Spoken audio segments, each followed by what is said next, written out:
Right, and alive, go.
Hold on.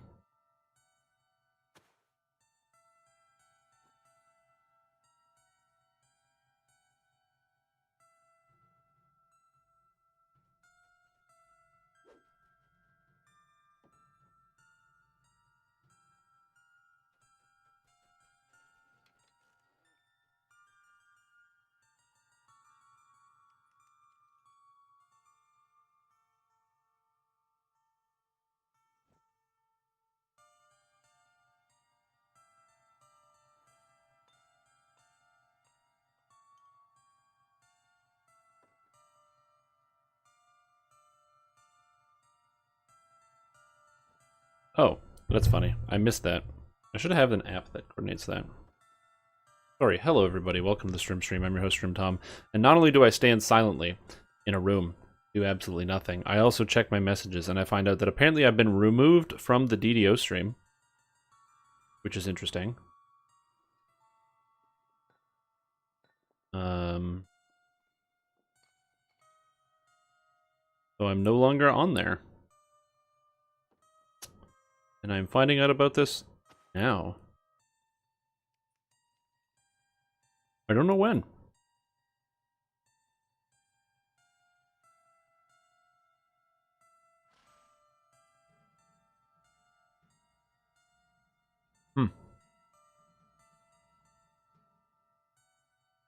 So that's kind of neat. Anyway, welcome everybody. Welcome to the stream. I hope you're having a fantastic day. I'm doing pretty good. So thank you for the host. I'm going to check out who that was in just a second. I'm loading my my tracker and stuff. But yeah, that's interesting. That is definitely interesting. I don't know what happened there.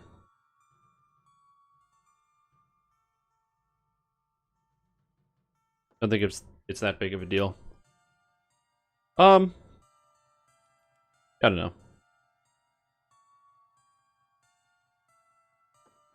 It's just the kind of thing that you'd think you would find out about. Get an email. Anyways, hello everybody. Welcome to the Stream. I am your host, Stream Tom, and today we're going to be doing a couple things. Thing number one, we're going to be talking about the Sunfest build, where we are and where we're going, because we're level 16, and I tell you what, it's Sunfest, baby. We got like summertime going on. We got bright and sunny outside. It's been a heat wave if you happen to live in the wonderful, wonderful location of Eastern Ontario. Just absolutely hot here every single day. And then intermittent crazy thunderstorms that knock out the power. It's super great and I love it. So to celebrate that, not only can you get yourself a Sunfest t-shirt and enjoy that, but also we're going to continue on with the trend of the Sunfest, or the Sun Flask throwing over here with the character. So that I created here. Alchemist 16 is where we're at right now, and to be fair, I think that the Sunfest or the Sunflask build is actually really, really good.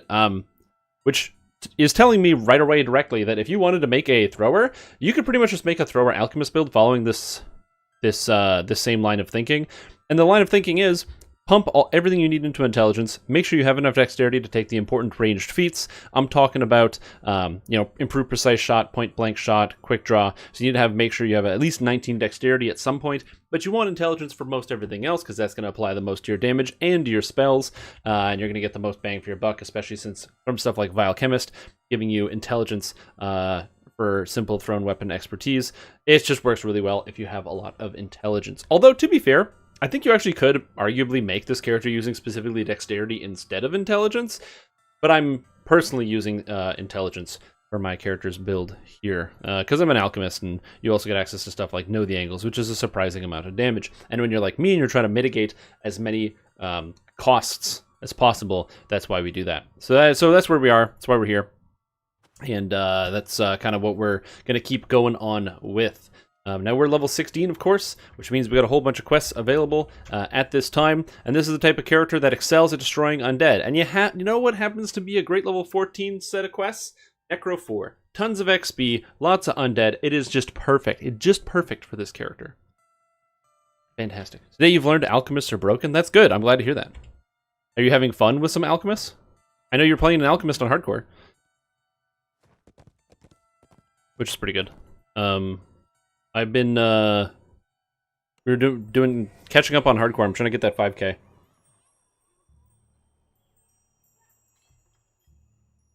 Also, it is fun to have that excitement of am I going to die today? So, yeah.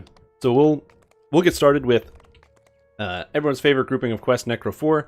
We'll start with the Fleshmaker's Laboratory. And we'll go along with that, and kind of, I'll talk about a little bit more about the Sylvanas build going on here.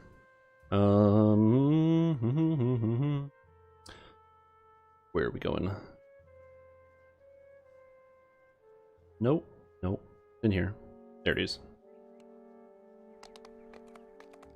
Is it possible to get 5K doing some hard and some elite? So there is, I think it's like 5,900 or 6 there's a little over 6,000 favor in the game. If you do every single quest in the entire game on hard mode, then you earn 2/3 of the total favor, which means that essentially you can do, if you do like 80 or like 80% of the quests on elite and then 20% of the quests on hard, you'll still succeed at your goal. Oh, thank you. So realistically, that is what I would probably recommend if possible, if you're going for your goals. Do whatever you can on elite, and then go back and do some stuff on hard. Remember, there's also a bunch of favor in epic difficulty, which you can do later. Do I have a big list somewhere? Yeah, it's called Twitter. It's an awesome list that has everything you'd ever need to know.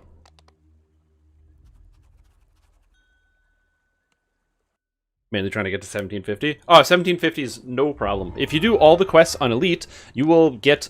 we hit 1750, and we're still working on level 8 quests. So that's it's definitely not too difficult of a task to come up upon. But yeah, there's a lot of favor in epics as well. For example, everyone has done the Evening Star chain at some point, if you've gone into epic levels at all, running around through... I didn't check my Sun Flask count. I have enough. Okay, we're good. But running around through Evening Star and smashing up all of the bad stuff that's happening to the small town from all the drow and everything. It's talking about the Underdark stuff, the Shinjalin stuff, and everything else. On elite difficulty, it's 306 favor. On hard difficulty, it's 204. And on normal difficulty, it's 102. So doing it on hard is 200 favor right there. And that's an easy thing to cinch in the epics. So if you're at like 4,800 and you're really worried about your character, you can then get your character to 25, I think, or 20, or like 25. Get at least one epic destiny filled, and then go rock it out on hard mode. And that works really well. That's what we did last league. Oh yeah, right, I forgot the Reaper. Yeah.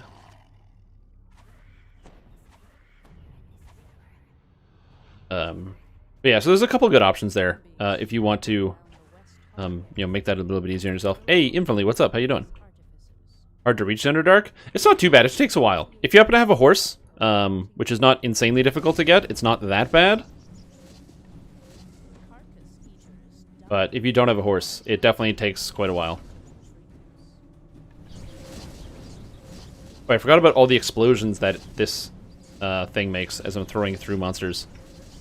So the extra explosions that you see are way more than there should be, and way more than the amount of hits I'm actually getting. I don't know exactly why it does it this specifically with the extra explosions, but what I do know is that the extra explosions don't actually count for additional damage.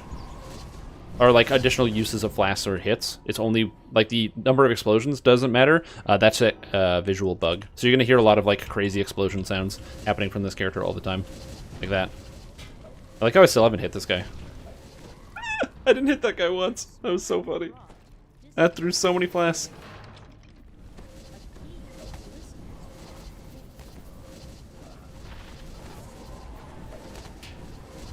Holy moly. How are the flasks feeling? No, this is 16. I'm definitely not level 8. Are they scaling? Yeah, they're perfectly fine. The thing about this character is it uses a lot of just the base damage and the stuff out of the tree. A ton of double shot, which is really, really helpful. I get double shot based straight off of my intelligence. So I have, where is it? 61% double shot just walking around. Just all the time, 61% double shot. And that is a really, really big number. Are the damage dice for Sylvanas so high? Oh, they are so high because I have a lot of intelligence. Like, that's why you're seeing these reasonable numbers, or like not reasonable, but these almost unreasonable numbers, is because I just happen to have a lot of intelligence. Plus, when I actually get to poison stuff, the damage is pretty substantial because I have a lot of poison spell power as well. Anybody can get it. It's called Simple Thrown Weapon Expertise. It's a feat.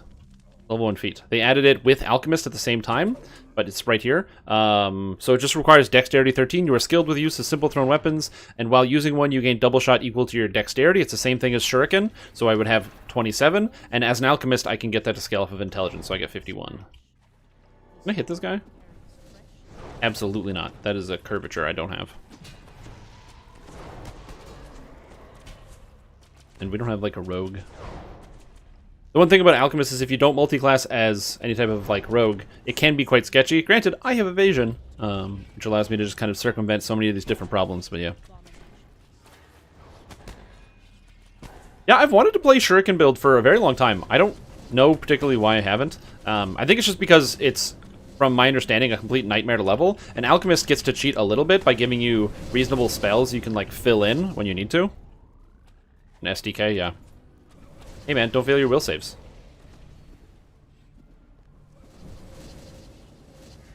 I love how it just explodes on itself. You gotta get the intelligence to will saves. That's what I highly recommend on Alchemist. Intelligence to will saves, really good. The problem is, you want to take Battalion Brew first before you do that, which means you'd have to be level 8. So at level 8, you can then take the intelligence to will saves.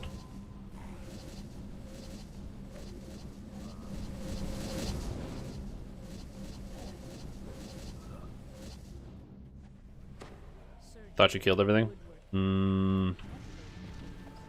Oh, because you just didn't see something. Okay, I see where your frustration's coming from. Is intelligence to damage dice an enhancement? No, actually, it's an ability called Battalion Brew. So Alchemists, it is an enhancement. The Harper agents get Strategic Combat 1 and 2, which I don't take on this build, which gives you intelligence to hit and damage. Alchemists get a feat actually at level 4 that they can take called Battalion Brew, and it makes it so that all simple weapons that they wield, they can use intelligence to hit and damage with. So it saves you on having to spend the points in those areas. Now granted, is it better to have that feat on a hardcore server, or to have one of the very defensive feats, like getting your will saves scaling off of your intelligence? I mean, on a hardcore server, you might want to make an adjustment. Granted, you shouldn't be using a thrower Alchemist build on hardcore. We'll just start right there. But yeah. Bard Shuriken with Snowstar? That sounds really fun. I've always wanted to make a Snowstar build.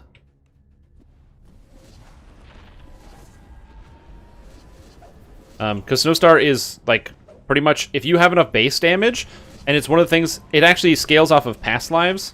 If you have enough base damage, getting more and more past lives for more and more additional base damage, then you're able to do some really goofy stuff.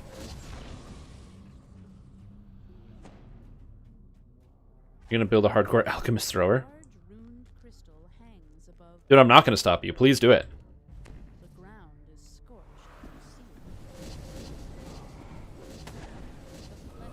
I'm currently just doing softcore Alchemist thrower.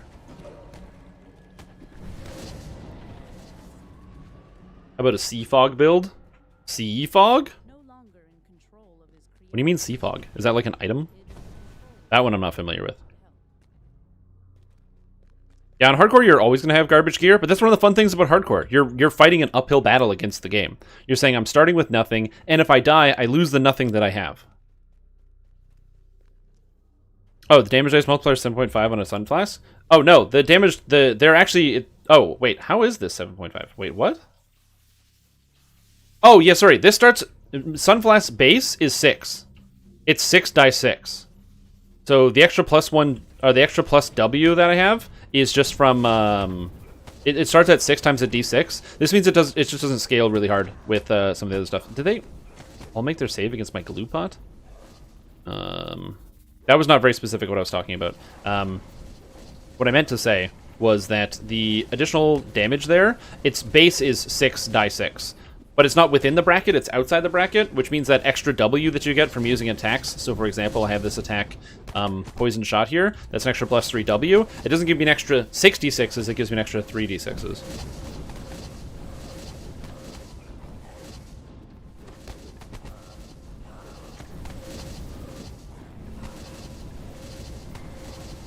And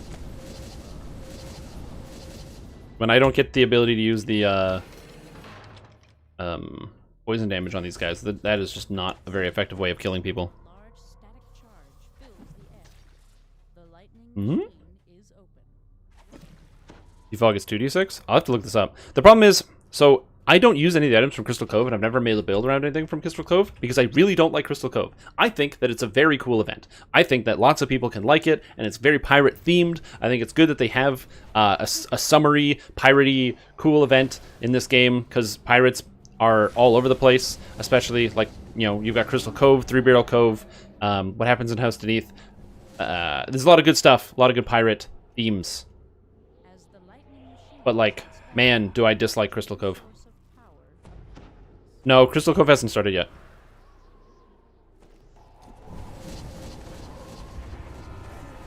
We will likely get something between... We'll probably get Crystal Cove between now and the Halloween event.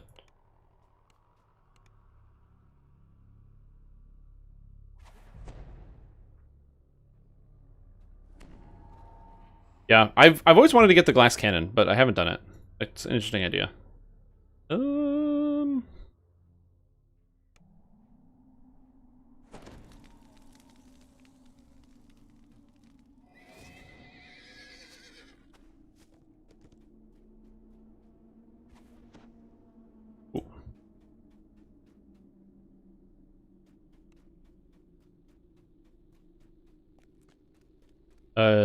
What's a good item set for the Fire Sork build? The best item set is the Sharn Flame Cleanse Fury set. Why am I not horsing? But Flame Cleanse Fury set from Sharn. It gives charisma, it gives fire spell power, and it gives healing spell power. All of which are things you want, because you're always going to have some minor amount of healing spells, like the Rejuvenation Cocoon. It's always going to be there. So that's pretty much your best bet. If you're planning on going, like, you know, you don't want to invest too much, or maybe it's for a leveling build or something, an easy item to get is out of Slave Lords, the Slave Master's Staff. It's all the fire stats you want into one single item, so that's pretty good. It's always a good option. I like that one. I could do that. Is there a good level to be? Oh, to be for Crystal Cove? I don't know. I'm, like, not a Crystal Cove expert. I look at Crystal Cove and I go, oh, wait, that doesn't look like it's fun. And then I don't do it. To be fair, at the time, the few times I've tried to play Crystal Cove, or at least the last time I did Crystal Cove, which is coloring all of my experiences, there were major issues with the actual, like, server lag. So there was a bunch of problems with, or not server, like the pathing, where the monsters would path all over the place. So the kobolds were constantly falling off of cliffs when they weren't supposed to. It was a big bug at the time, and it was affecting the whole game. So it wasn't just affecting the one area. But it's something where I think it would have been nice if it was working at the time. And then just after doing that, I was like, you know what? I don't want to stomach this again. So I didn't. Am I going pure alch? You're not going to go splashes that are going to help this build? No, I'm going pure alchemist because it sounds funnier. I'm an alchemist who whips potions at people, but I don't cast spells. I just thought that was a great idea. And so the concept just gripped me with such vigor, I just had to keep it, you know what I mean? Yeah, there's also, yeah, there's the sickle and the shield from Age of Rage. The, what do you call it? Oh yeah, I forgot I wreck undead. Ha ha ha ha ha ha ha. Go away, undead. I don't say I forget, because that was the point of coming here. But yeah, the fire sickle as well as the giant's platter. Giant's platter is one of the best shields in the game, and you're always going to be using the giant's platter anyway. Just you don't always use the sickle. You can, it's good, but you don't always use it. But generally, if you're looking for an easy fire item, it's got fire spell power and Insightful's fire spell power as well. Stoneflask Kensai. That's an interesting idea. Yeah, there's a bunch of good splashes out there. This character would just be better if I had 2 levels of road. I'm just going to point that out. Because then I wouldn't have to take evasion as a feat. So I could spend that on something else. So I could have quicken at this point, which would be much nicer. I would have the ability to do all the traps in the game. So this character straight up is just better as a fighter. Or not a fighter, with 2 levels of road. Undeniably.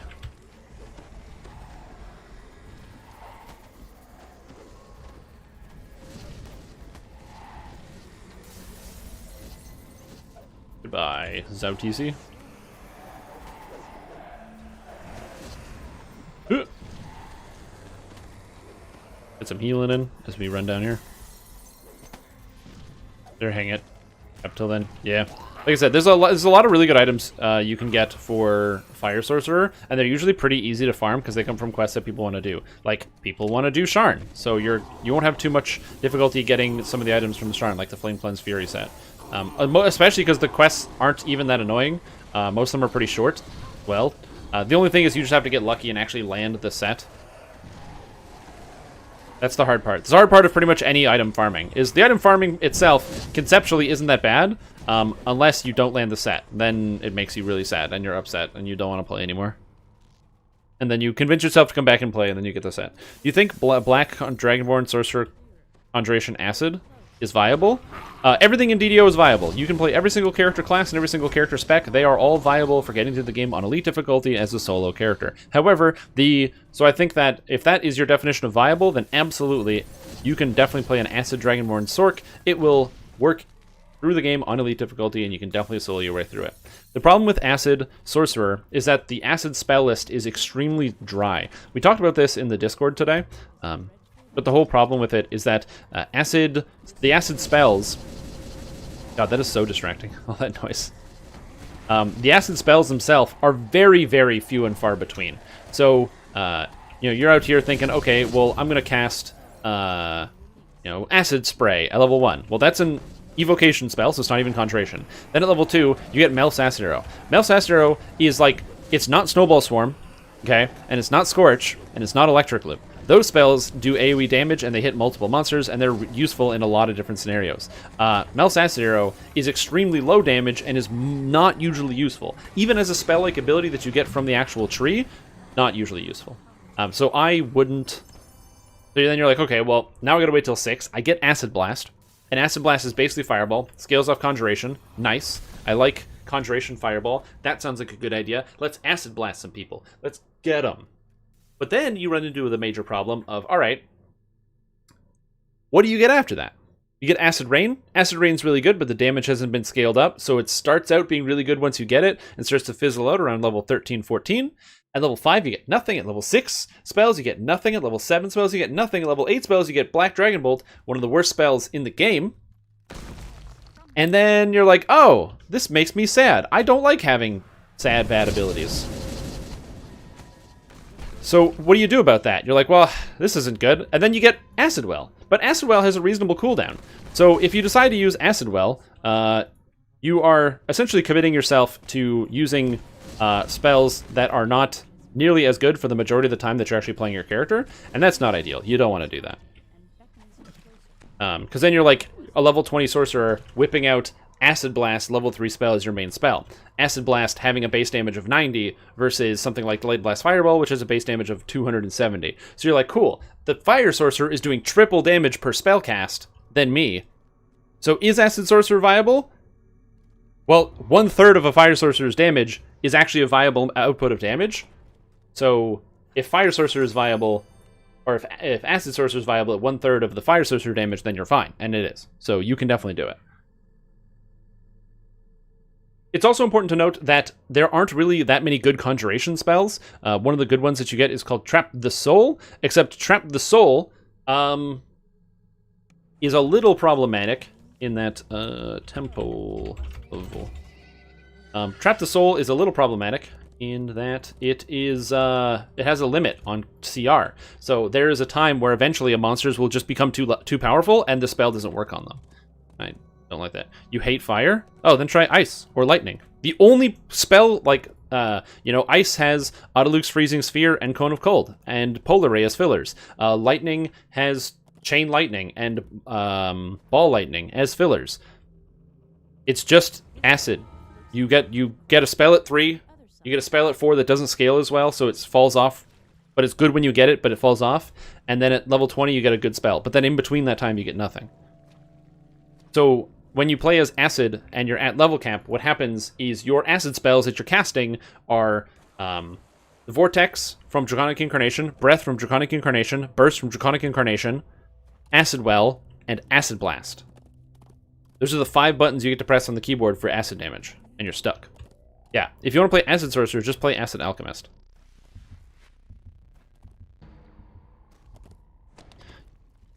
Oh, you got the staff from Sharn? Nice. Yeah, staff's pretty good. All those spellcasting staffs. Bashing 2 or 4 favorite soul into a Fire Sorcerer? No, because then you don't get to bypass all spell immunities. And you're missing out on cast level, which is the best part of your character. So no, never. Sorcerers are if you're going for DPS, they're always best to go pure, because the capstone gives you plus 2 to your caster levels, so which increases your base damage of your spells, and it gives you the elemental form, which allows you to bypass all immunities of all monsters in the entire game, which is really good. You know how many monsters are immune to fire? The answer is all of them. All of them are immune to fire. If you see a monster, it's probably immune to fire. I bet there's shadows. I'm about to go fight some monsters that are immune to fire. Literally. There's shadows right in the next room, and all of the shadows are completely immune. I don't know why. They just are immune to fire. So you kind of get stuck. If you are you wasting a fee if you take toughness as a first life fire sork? Absolutely not. Toughness is great. I take toughness on my evasion. I take toughness on Hardcore League. Quest completed. Specifically because of how useful it is. Also, these guys take double damage from light, so see you later, suckers.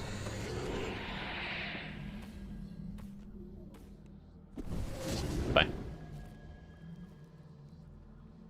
I think I took when I did Fire Sorcerer on Hardcore League, I took toughness 6 times, I think. And I ended up with about 1,500 health. It's pretty sweet.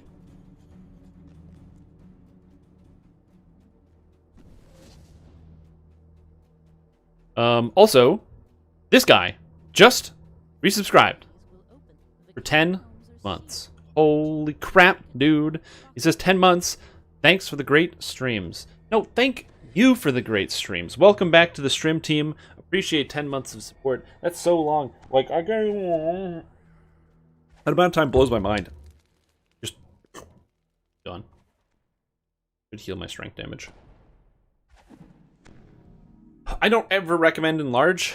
Not because Enlarge is bad, but Enlarge just encourages a playstyle that I don't embody. The cool thing about Enlarge is it lets you go really far away. Right? It increases the range of your spells, so how far your spells will cast. I am melee all the time on all the characters I play in all the video games that I play. So it doesn't matter if that I'm playing Sorcerer. I'm usually in melee, using my energy burst, throwing fireballs straight at the ground to deal additional damage. I'm in melee. I like to get in people's faces. I like to see them when I take them down. That takes some time. So it's not a waste of a feat if you like to use it. That's also something that's really important. A waste of a feat is something that serves you no purpose. If you take Enlarge and you have fun using Enlarge, that's the purpose. It serves that purpose of being fun for you. That's all that matters. If you take a feat like I'll give you a different example. Let's say you take Improved Sunder and then you don't press the button on the keyboard. You just don't use Improved Sunder. It's an attack and you don't use it. Then that is a waste of a feat. If you take like Snake Blooded, that gives you +2 on saves versus poisons, that's basically a waste of a feat, because the instances in which that effect will become valuable is very, very low. So like I said, there are some situations in which I would say yes, you can conclusively say that yes, this thing was or was not a waste of a feat. But if it's something you like and you use it, metamagic feats alter your gameplay. So if you like the way in which your game state was altered, then it's all good. Hey, Marzinek, how are you doing? Welcome. Hope you're having a good day.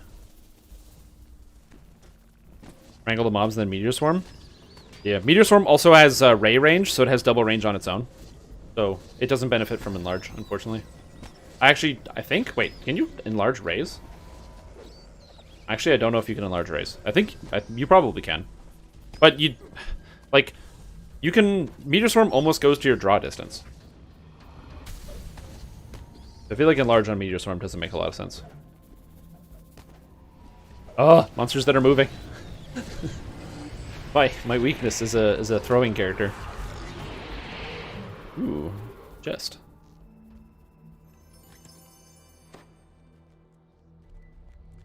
Yeah.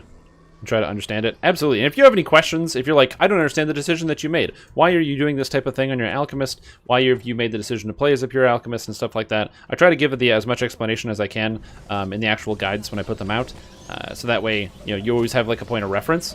But when I'm physically here and live, and that's another thing. I know I've recently been streaming a bunch of different things that aren't specifically Dungeons & Dragons Online. That's mostly because I've taken the time this summer to try to finish off a bunch of single-player games. I play a lot of MMOs, and when you play MMOs, you can get that MMO burnout, where you realize that every day when you log in, it is to grind a thing, and it's less so I am logging in because I want to play the game and do the fun content. It is, oh no, I have to log in to do this thing so I can do the fun content. It's like the preparation, You're like, I want to have a big party, so I gotta make sure I gotta put up the streamers, and get all the decorations out. Oh, we're having a Halloween party. Better get all the skeletons out of the closet for this one. Slap them up on the wall. Get the face paint and do everything else. And then everybody comes over and you have your big house party and it's awesome. It's just like that if you play like most MMOs. Okay, cool, we're gonna get ready for the raid. I gotta get my consumables, I gotta do my weeklies, I gotta do my dailies, I gotta get out there and I gotta grind this instance and that instance, and I gotta trade with this, and I gotta work the auction house, and I gotta do that. And you just end up, you log in every day, and the payoff is there, because then you have that event where you sit down with friends or whatever, and you go and you do a big dungeon, or you go and do a big instance, and you have some fun. But it's that like wind up, and that happens all the time. And I find DDO has the same level of insidious feature, but it's slightly different because it's more focused around the reincarnation train. I am reincarnating. I'm getting another past life and another past life. And sometimes, it's fun to play the game, but it just doesn't feel as fun at a given moment, which is why it's important to take breaks from stuff. So this summer I decided, hey, you know what? I have a lot of games in my Steam playlist. I'm just going to play all of them. That was the challenge I put to myself. Play all the games in my Steam playlist. And that is currently what I'm doing right now, and so that's why I've been streaming some other stuff like the Dark Souls and things, which has been pretty fun. But if you're like, but Stream Tom, but you're the DDO guy, and I need answers to DDO questions at random times of the night, and I don't know what to do. It's okay, just pop in the stream and ask them anyway, I don't care. It's all good. Doesn't matter what I'm streaming, I'll answer any and all DDO questions, because that's what I do. What's the next quest after this? Fire one. Inferno of the Damned.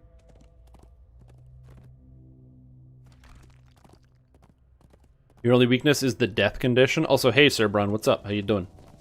How are you doing? But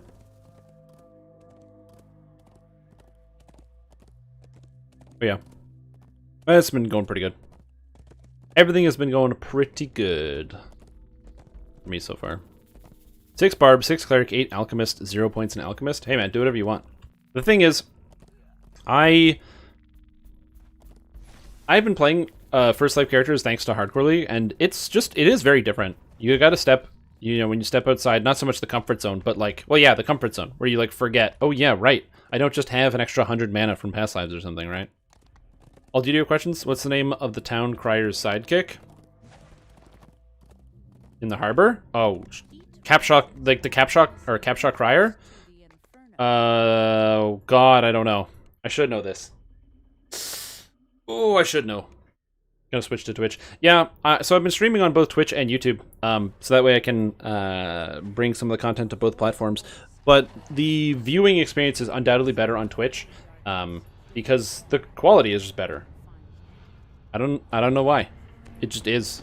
I watched both the VODs afterwards. The Twitch just looks nicer, and I have exactly the same settings for both.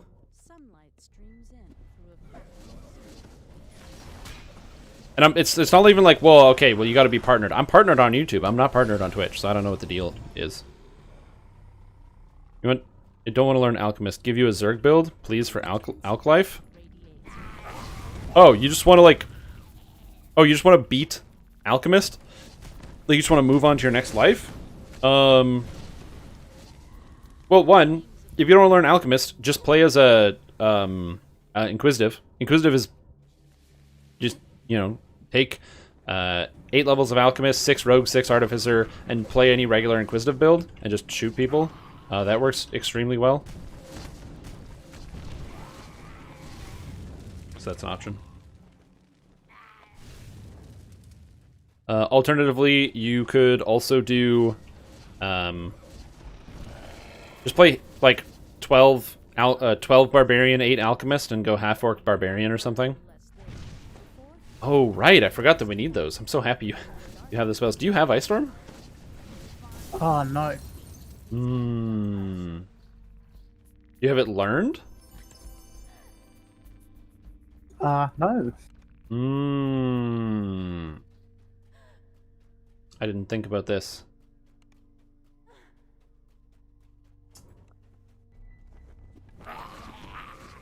There's a solution somewhere in here. Because we just use the methods. Arrow died in 41 degrees. Holy guacamole, that's hot. Yeah, just play half-orc Barbarian and then hit stuff. Because especially if you're only going to level 20, yeah, just do like 12. Sorry, I said 12 Barbarian, 8 Alchemist. Do like 12 Alchemist, 8 Barbarian or something, or 10. Not 10 and 10, like 11 and 9. You could even do like 10 Alchemist, 9 Barbarian, 1 Fighter. And to do that, by the way, what you do is you just finish with Alchemist. So you go like Barbarian 1, 2, 3, 4, 5, 6, 7, 8, 9, and then 1 level of Fighter, and then the last 10 levels is Alchemist. So that way, it pretty much just plays like Barbarian the entire time you play through the game. Yeah, that's also fine. 6 Fighter, 6 Barbarian. Whatever you want to do. Whatever melee you want to go with.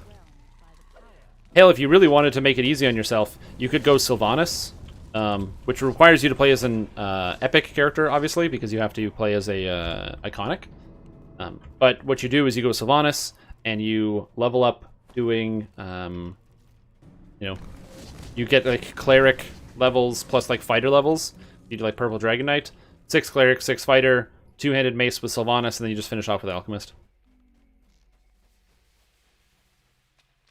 Oh, your power's back? Nice.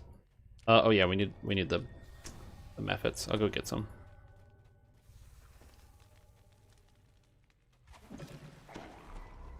Hello. I have a... Just intimidate. Oh right, I have every skill learned.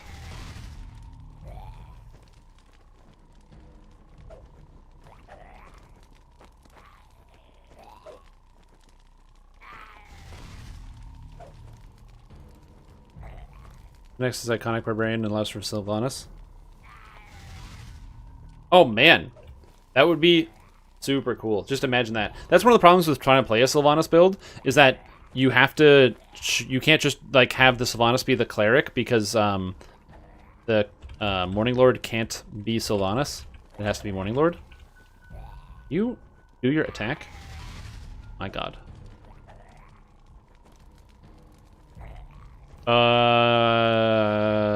That's a great question. That is a great question, Dr. Dragon. You know, I like people that ask good questions.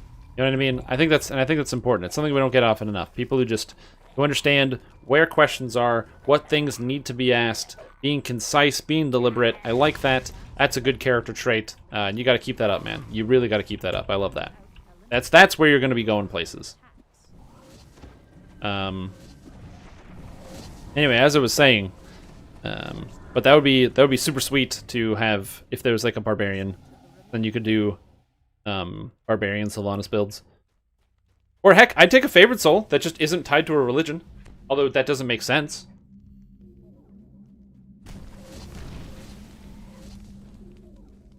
Yeah, you'd have to play epics, but it would be cool.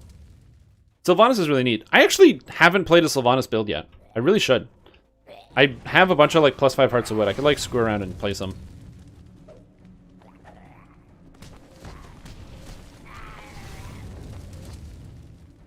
I've wanted to play pure Paladin Sylvanas before, which seems pretty neat. Barbarian also seems pretty fun. And Druid seems really fun. I'm kind of curious to know how good Bear Sylvanas is.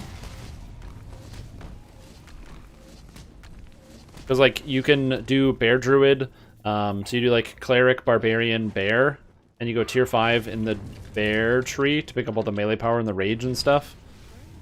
Actually, no, you want to go tier 5 in Bear. Never mind, sorry, you'd go tier 5 in the, in the Barbarian tree, of course. Sylvanas. So Sylvanas is one of the religions that you can pick if you are playing as in the Forgotten Realms. One of the Forgotten Realms deities is Sylvanas. There's a deity of nature and order. And by picking this deity... Ow! This thing is hurting me. Holy guacamole. By picking Sylvanas as one of your deities, it gives you access to a special toggle that gives Mauls +2 to their critical threat range that stacks with everything. So it makes all Mauls 18 to 20 weapons as opposed to 20 critical range weapons, which is really nice. How did that not work?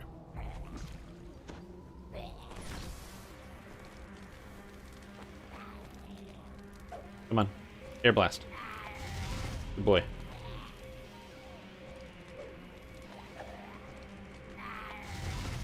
Yep, and then you can do that. Exactly.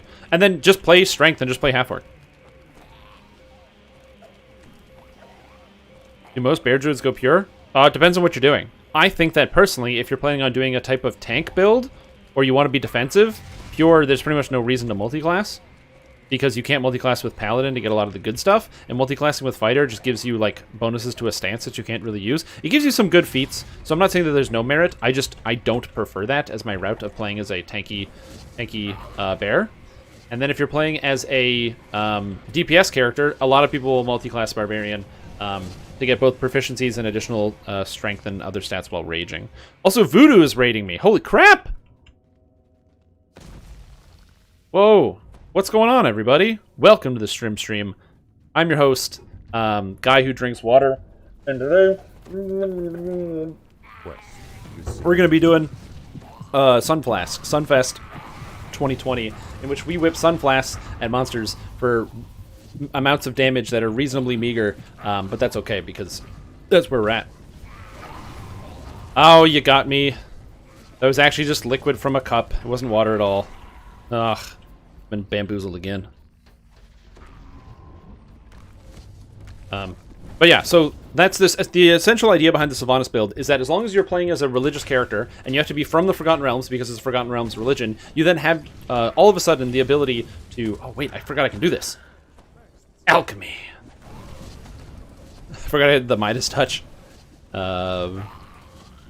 Hey, what's up, Samoth? How you doing? Oh, we did that. Nice.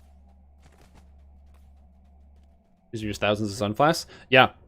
So I have 25,000, or I had 25,000 at the start of this. I don't know how many this is actually going to take through its entirety. That I'm very curious about, but it does use quite a few. I have the 80% reduction in the amount of flasks that my build costs. There are also a couple of rules to this build. The only way I can deal damage to monsters is using the Sun Flask. I cannot use the Alchemist spells, so I have to make sure I don't run out before I finish. If I have enough, I'm going to try to go all the way up to level cap. Up to 30. But it is highly limited based on my stock. I can't get more, realistically, in high quantity. It took an entire driven community of people on Arganessen to help me achieve my goal of making a reasonably bad character. So I want to... I want to be able to achieve that goal. Okay, where do I find methods? Just need air methods. None of these are air methods. Wait, are these immune to gold touch? No, they're not. Huh, you can gold touch undead. I did not know that. Oh, perfect. This is what I wanted. Come here. How did I fail on my intimidate? Is it because I suck? Okay, alchemist with whirlwind. I mean, that's an interesting idea. The cool thing about whirlwind attack is that it actually allows you to still use Eldritch Burst and Spirit Blast, because those only have their cooldown shared with Cleave and Great Cleave, which means you can constantly have a bunch of AoE bursting out. It's the Midas touch. Boom, right there. That's where on the doll. No, wait, man, I ain't going back to jail.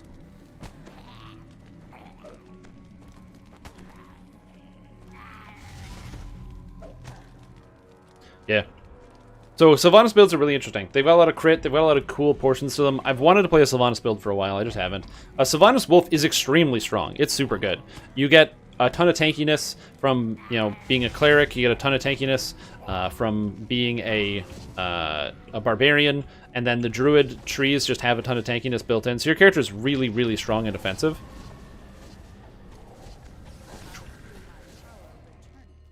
I love it. And then you attack really fast, and you hit, and you have just big, constant crits all the time. The only thing that build struggles with is getting enough armor penetration. It is very difficult to maintain your ability to critically strike monsters. Because against anything like a construct or whatever, you don't have the armor pen. That's what you're missing. You're missing that armor pen. It's very difficult to get that armor pen.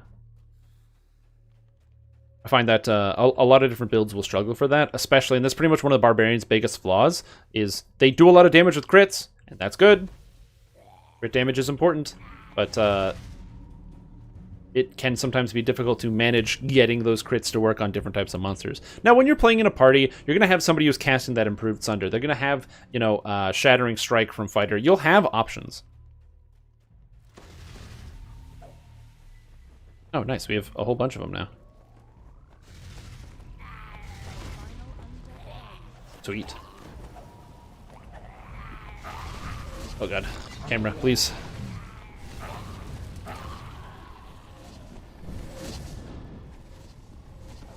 Also, important thing about this build, you can't hit monsters while they're moving. Not that you're not allowed to, but that the game won't let you. So you should be really careful about that.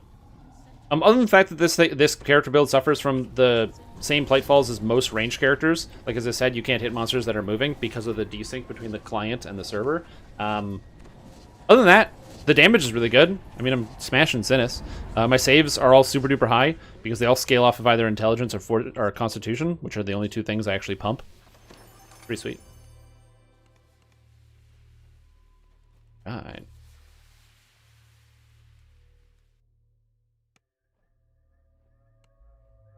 Build made in 2019 is a solid build for a second lifer.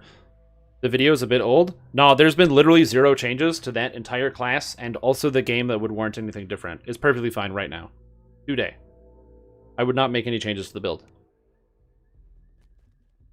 DDO is weird, because they do changes to individual classes and less so overall total systems. So unless a change happens to Rogue, the build is good.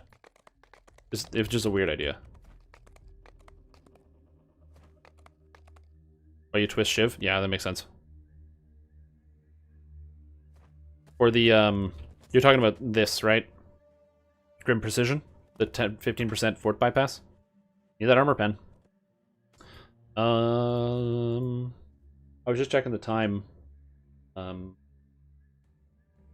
You want to do like the Grim and Barrett chain real fast? Yeah, sounds good. Completed. Sweet. Holy guacamole!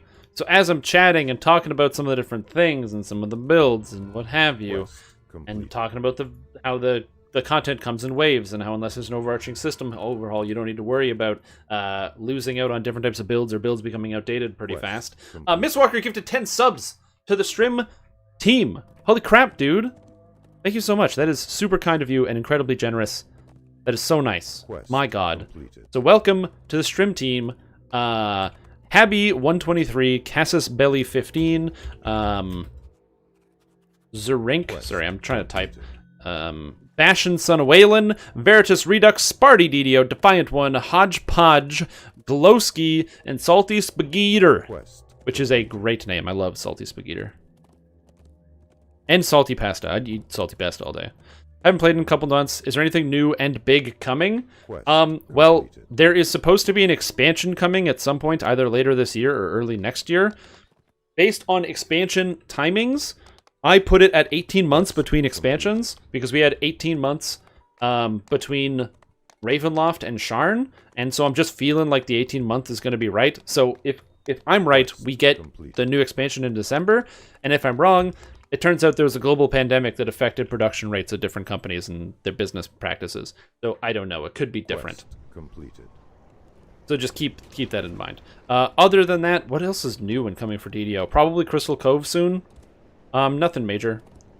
I'm sure we're probably going to get another update and another patch before. I'm sure we're getting another update and patch before an expansion. So just keep that in mind. But yeah, Miss, thanks again. I really appreciate that. That is super kind of you. I hope you guys are having a fantastic evening, enjoying yourself, kicking it. It's a Monday. It's the time to just relax and hang out. That's what I'm feeling anyway. Where do I even want to put my points? I don't even know. That's the problem with this character. I get to the point where, I know what I want to take, and I take that stuff, and then after that, I'm like, okay, cool. Now I have, 20 more points to spend before my character is done. What do I do? How do I do in Hardcore League 3? I'm still working on the 5K and the 400K. Non-consensual subscribing. Yeah, exactly. You will be subscribed. Some people are like that. There's literally... I have wonderful supporters who will jump in the chat and be like, no. None of you non-subs in here. Get out of chat. And how do they get the non-subs out? They gift them subs. How you do it. Also, I'm almost full of backpack space, so I'm going to have to sell after this quest. I'll be between when we go to the next one. Does improved precise shot work with flasks? Would you like to find out in this very packed hallway? The planar orb is already mine. I'll leave my minions to deal with you.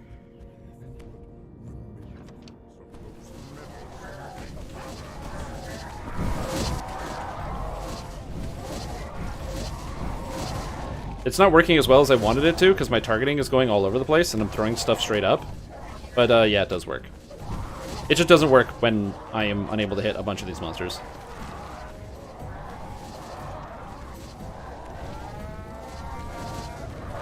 Because of the targeting. So, as I've said, the only issue that I really have with this build, in general, is just the targeting. Sometimes the Sunflask go where they want to go and not where you want them to go. Lock Bear coming soon. I mean, I like Bearlock conceptually, just because it's a cool idea. But I'm probably not going to play one soon. I do like Stram Gym, though. That's a good one. I got to use that one at some point. I'm running out of variations of Strim Tom and Stram Tam and Strim Gym. Stream Dream. Melee Fire Elemental Druid next. I like the idea of Melee Fire Elemental Druid. Going Fire Elemental form, using, Flame Blade or something. It's really cool. The problem is, it starts working at level 17, and that sucks. The build starts at level 17. And if I'm playing the character from, 1 to 20... Oopsie.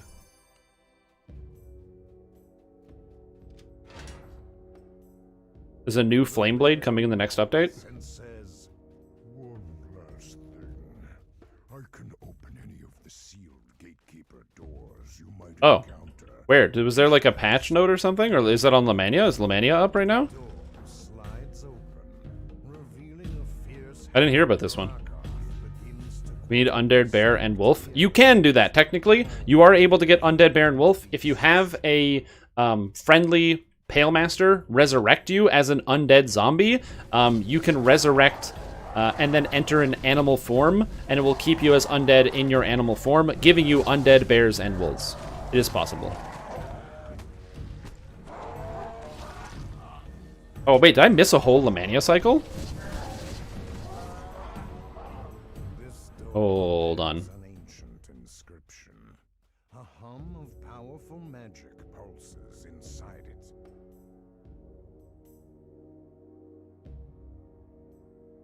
Thanks to Barrett, you can now pass through the ruined door. The bear turns to speak to you. Let me know if I can be of any addition as you enter the alleyway. Yeah, I'm looking it over, yeah. Right now. Ooh.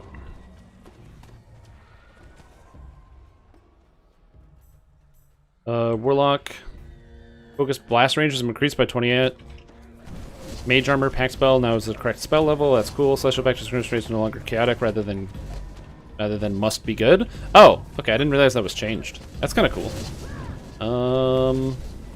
Introduce flit filigree, then check Fred's Afraid before crafting them. Blah blah. I'm reading through these patch notes. This was a while ago. This was in June.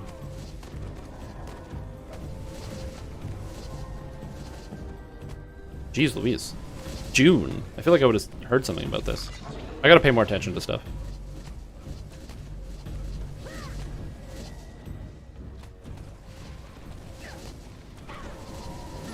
Ooh. The tank I know is meant to be. I don't like playing tanks in DDO. I like playing tanks in pretty much any other game. Like, I will literally play a tank in Lotro every day, but in DDO, I find it incredibly difficult. A good chunk of the time, if you don't have a group, you can't really do anything, but in like a regular classic MMO, if you just are a tank, you get a group. The group just builds around you. You just say, I'm tank, need healer and DPS, and then everyone just signs up for your group. But in DDO, if you play as a tank, it's like, hey, if we're not playing the hardest difficulty, you're basically just typing, please do the damage for me, please. Unless you've got like a tank who's also like a healer, so some type of pseudo paladin, favored soul, or druid, something like that. Druid is actually a great example because you can effectively support. You're just crowd controlling stuff, knocking things over, and healing people. So you are both like when you're, on a lower difficulty, both healing and supporting people. It just might not be as effective.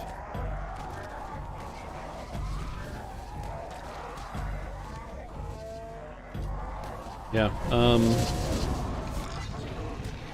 Just checking out that Discord link real quick, if I can.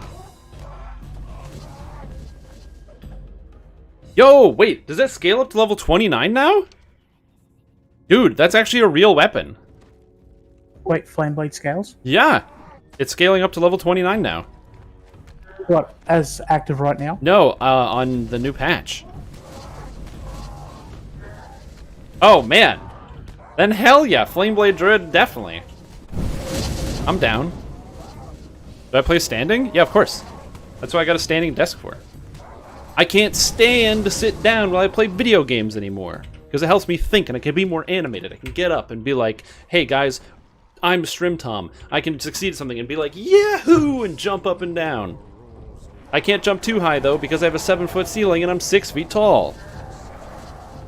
So I gotta be real careful about that. Also, it's really hot in here, and if I turn off my AC because of the complaints about background noise, so it gets hot in here, and then I stand up and I'm using more energy doing things. Yeah, I like standing. It's good for the brain, especially like during the workday. I find it helps me think so much. That guy died. Whoa, sweet. Okay, so I gotta say, ooh, Dynamistic Quiver. I'm gonna use that. I will.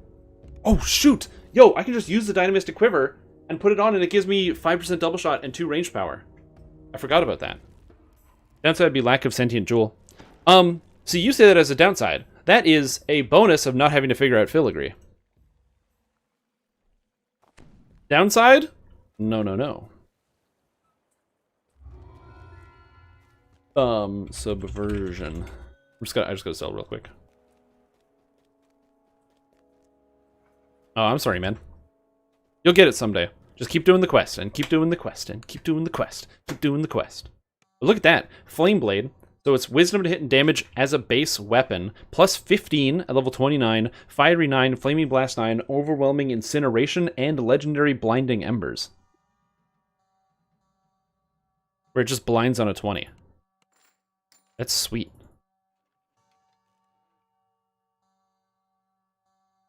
I don't think I need these weapons. I haven't sold since Ravenloft. That's a problem.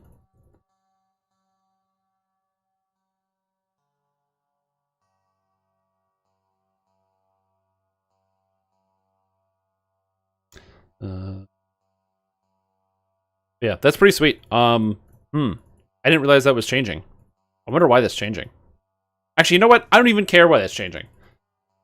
It's one of those things where, like, see, this is what I try to tell people all the time. It's like there is at Standing Stone Games, I'm sure they have this massive, monumental list of like, this is something we want to fix.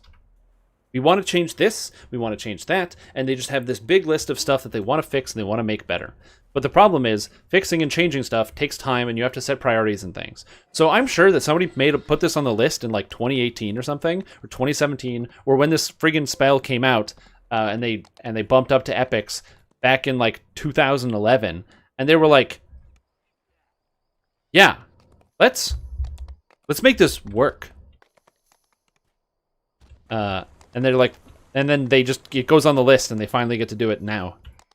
I'm not upset about the fact that this is being looked at. I think it's cool. I just like it when things make sense. See, and a great example is like Flame Blade. Flame Blade, prior to, like, before this patch, so this patch obviously hasn't happened yet, but before update 27, or 47, Flame Blade is effectively a trap. Its damage doesn't scale into epics, so that's a problem. This damage scales into epics! It has a huge drawback of not being a sentient weapon, but who cares? That's so cool.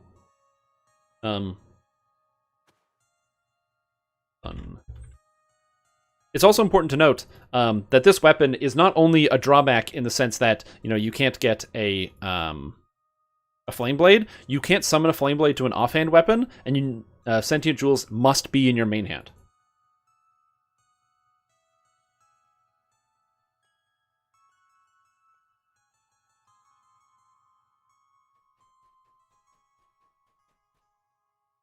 I think that's probably enough. Well, you can dual wield. You can cast a dual wield flame blade and then put a sentient weapon to your main hand, and still have a flame blade in your offhand. It's true. Then you have like a non-wisdom to hit and damage main hand. I guess that would mean that in theory you could use like a spellcasting main hand and a flame blade offhand that still have some melee damage on a fire guy. Yeah. I don't know. It's interesting, to say the least.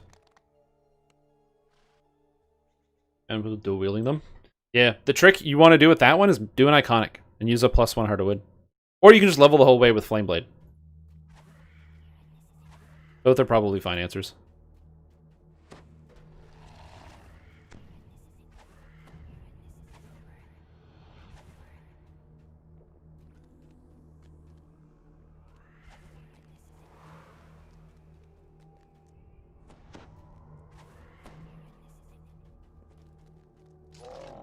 Oh no, it's monsters. Guess what, monsters?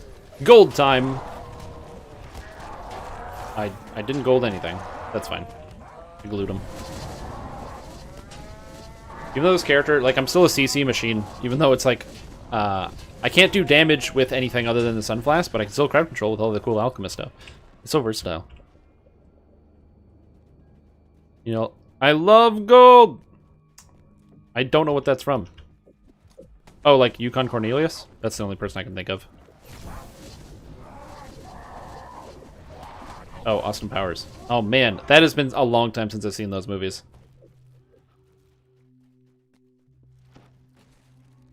Not gonna lie. So, I'm gonna say probably like 6 or 7 years ago, I was probably at a Walmart, and in the bargain bin for like $10, they had a Blu-ray of all the 3 Austin Powers movies, and so I am certain that I owned that Blu-ray and I've never watched it. In the door, hopes. I'm certain that I'm positive I have it. I just, you know, it's one of those things that, like, do I need to go back and watch? Like an example of a movie that you really don't need to go back and watch. I watched last weekend. A bunch of my friends and we got together and we watched. Well, we didn't get together. We did it over Discord, but we watched. We had a movie marathon of the Sharknado movies. So we marathoned all the Sharknado movies, and I will freely admit that first of all, there's 6 movies. So that's really weird. I don't recommend that anyone watch these movies. Like, I'm not going to tell you that they're good movies. They're not good movies. They're low-quality movies. They're designed to be low-quality movies. However, I had fun the entire time. It's definitely something that's great to do with a group. And it's also good the first time. I think the first time was really fun. Like, because I'd never seen the movies. So we literally just went through all 6 of them. And, oh man. One of the endings was just so explosive. I started laughing so hard, I like threw up because I was laughing so hard. At the ending of the 4th movie, it was so entertaining. I couldn't believe how entertaining it was. So again, I'm not saying that they're good movies. I'm saying that, you know, even something that's bad can have a kernel of enjoyment. You just it's a different part of your brain you have to turn off. You have a friend looking for a Bastard Sword and Shield build. Are there any builds viable into epics that aren't reliant on past lives? No? The answer to that question is sort of. So Bastard Sword's in a weird place where it's a really powerful weapon, but it has the major limitation of not doing as much damage. It has a cool effect, which is the strike through. While you're using a shield with a Bastard Sword, you can hit multiple monsters in front of you based on your strike through percent chance from two-handed fighting and all the feats. So if you wanted to play a Bastard Sword two-handed fighting build, I would actually probably recommend going with Fighter Vanguard. If you're looking for a Fighter Vanguard build to follow, effectively, you can just use the Fighter Vanguard build that I have, Strimtom's Van Guide, but instead of taking Khopesh, just take Bastard Sword and then play it pretty much the same. It's not really that tanky because Vanguards aren't tanks. They have shields, but they use the 50-pound piece of steel on their arm to just slam somebody against a wall and break their spine. Because that's, like, that. You got to think about it. You say, okay, look at me. I got a scimitar in my hand. It's a 3.5-pound blade, and I'm going to slice into somebody. Or, I have a friggin' tree on my arm here. Look at this big tree. Kaboom! You know? Yeah, I can knife a guy, or I can just hit him with a girder. Alright, I'm gonna kill this guy, because I can. Oh no. Oh no. Oh.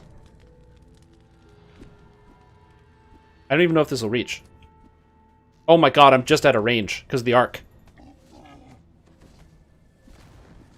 I'm super sad. Whatever, he died. I mean, I might die. I'm still sad. Also, I don't know how this is working so well.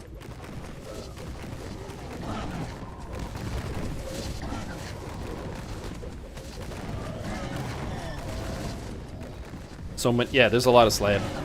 So much Slad. I've been using, like, these, like, delivery meal services, which has been really great. The ones where they, like, deliver the food to your house, and then you, like, cook it yourself. And it's a great service. The only problem I have with it is they always give you, like, so much extra salad. Like, I just get, like, tired of eating the salad. It's not that I can't. I just, like I enjoy it. And the salads are always, like, really tasty. But, like, I can only eat so much kale before I'm, like, done. I'm done with the kale. The Caneth one. Multitude of Menace. So much Slade. They're so bad that they're good. Yeah, and that's the thing about the Sharknado movies. It's like an art form of being bad. It's kind of weird. Like, I think the best way I can describe it is they made 6 movies. So, as in the first like 2 movies, they don't explain anything, and you just go from scene to scene with stuff happening, and it's very action filled, so it's very satisfying. And then when they go to the 3rd and the 4th, 5th, and 6th movies, they start to add in more kernels of story. The same characters are popping up. They're doing all sorts of stuff with like, you know, the cities and the locations, and they're adding in all this detail. And the problem is, it's not a movie set up for detail, so you're not supposed to care about who these people are and all this other stuff.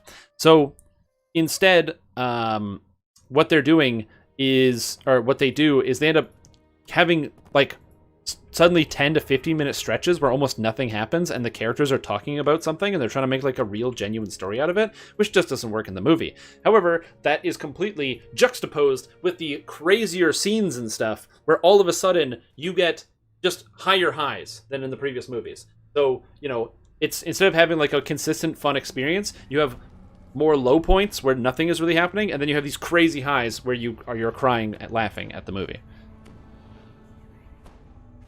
I don't know if that's a good thing, but that's a thing.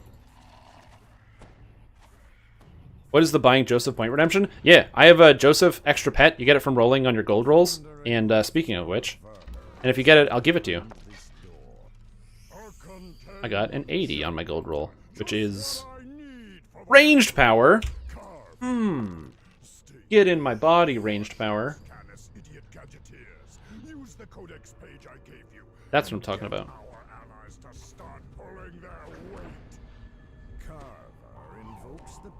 Well, the cool thing about rolling on the hardcore server, though, is you can pass it to whatever server you want.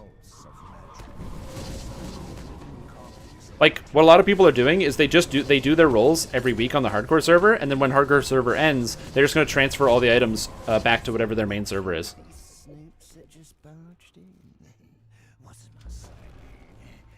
I also got a plus 8 Wisdom Tome. Or no, was it Wisdom? No, I got a plus 8 Dexterity Tome, I think, on hardcore this league. I haven't used it. Because I don't have a character that can really use it.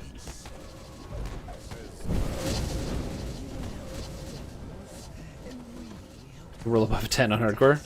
No, you can't. Lurk? No, there's no lurking.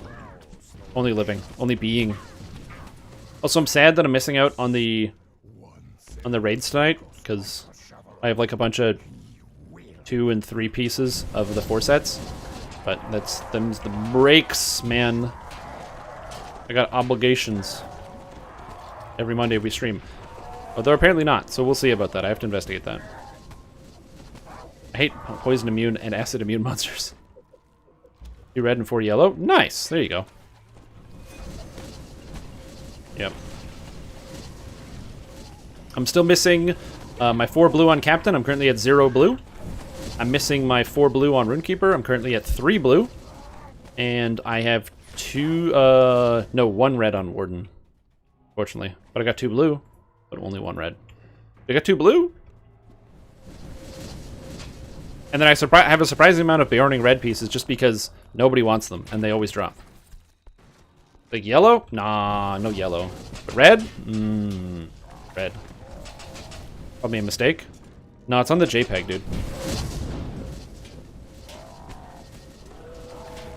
The, like, scheduled JPEG? Hello, Fresh. It was really good. Yeah. The service that I'm currently using, I'm actually using Good Food. It's a Canadian company. And, like I said, I'm super happy with all the food. It's incredibly delicious, all high quality and everything. I'm extremely happy for it. The thing that I find stressful is going to the grocery store. I don't mind cooking food, but it's just the grocery store is, like, annoying. I don't like having to figure out what I need to buy, and then, oh, I need a spice. I guess I will buy a large quantity of spice. Ugh.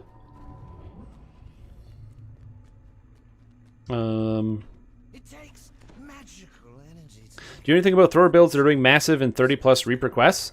If you're looking for somebody to ask, I would recommend asking Grun.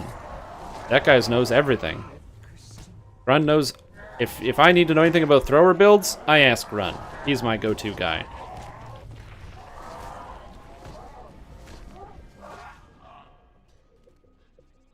You can find him on, I know he lurks on both my Discord server, the DDO Discord, a whole bunch of places. He's all over the place. Knows his stuff. I don't pretend to know stuff about thrower builds. I'm just playing one, which is very different.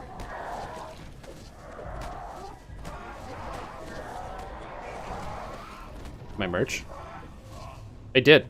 And there's more coming. We still have 2 more giveaways. So yeah, we will. That's a great idea, Mr. Dragon. I'm definitely going to take that and run with it.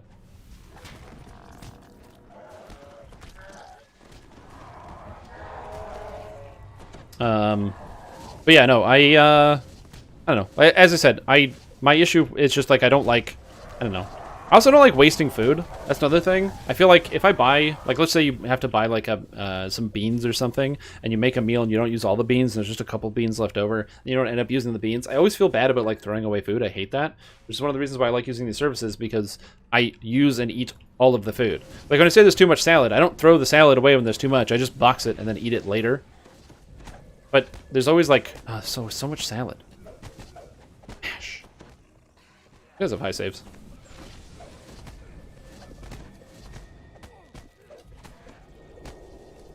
Oh my god, the mass hold.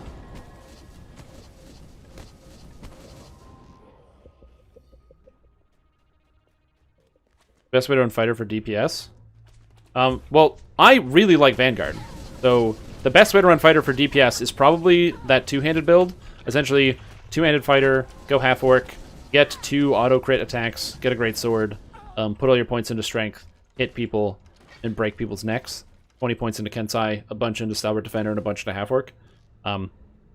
That's probably going to do you good. 2-weapon fighter. Fighter is also extremely powerful. 2-weapon fighter, however, has a higher gear requirement because it's important to make sure that you not only do you have Shatter Device Filigrees and things, you also want to make sure you have Soul Razor and potentially having an offhand of not Vacuum, but Dust. So you have to get a legendary green steel weapon. Whereas in theory, you would want the legendary green steel weapon on your 2-hander, but the swapping is just really tedious and annoying, and somebody else will probably have it. So 2-weapon fighting is also extremely powerful. 2-weapon fighting is pretty much always going to be one of the highest, most continuous and sustained DPS, being able to easily achieve 100% offhand attack chance, 100% double strike chance. You're just going to be able to get a lot of hits per second.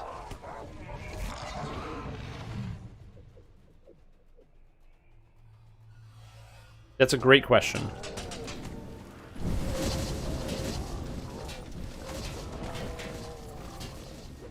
Because they're made from different fabrics. That's why. Different fabrics of different quality.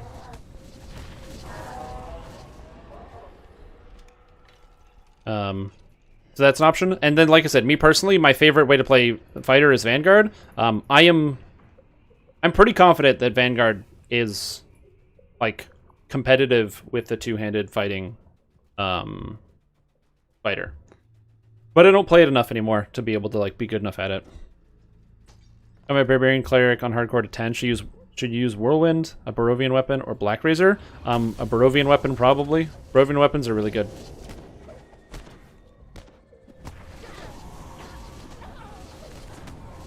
I highly recommend the Barovian weapons.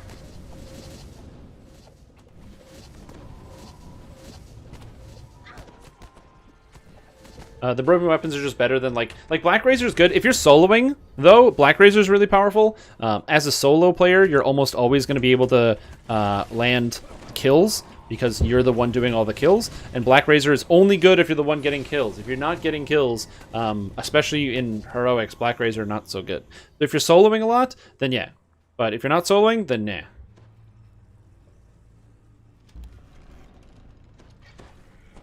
That makes sense.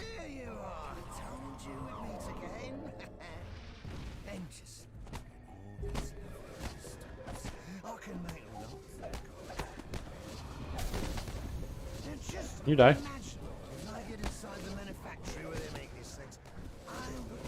Take this. Heal.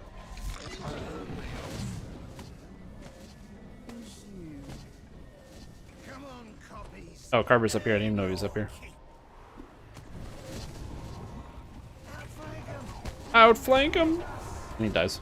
When you actually have all your cooldowns active, this build does a lot of damage. That has nothing to do with Sunfest, though. That's just because throwers are good when you have all your cooldowns up.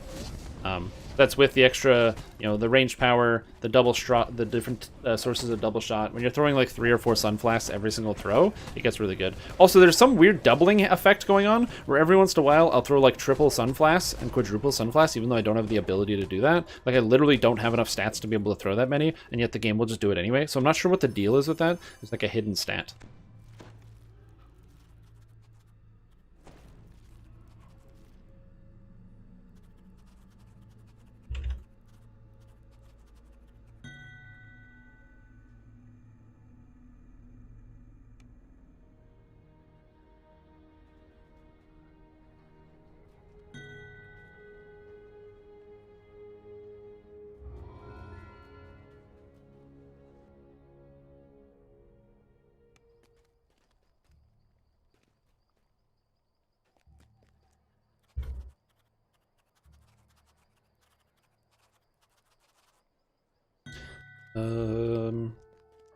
Still got enough sun flasks left? I hope so. I think so. I have quite a few. This character, we are almost like 1 Sharn Saga away from cap.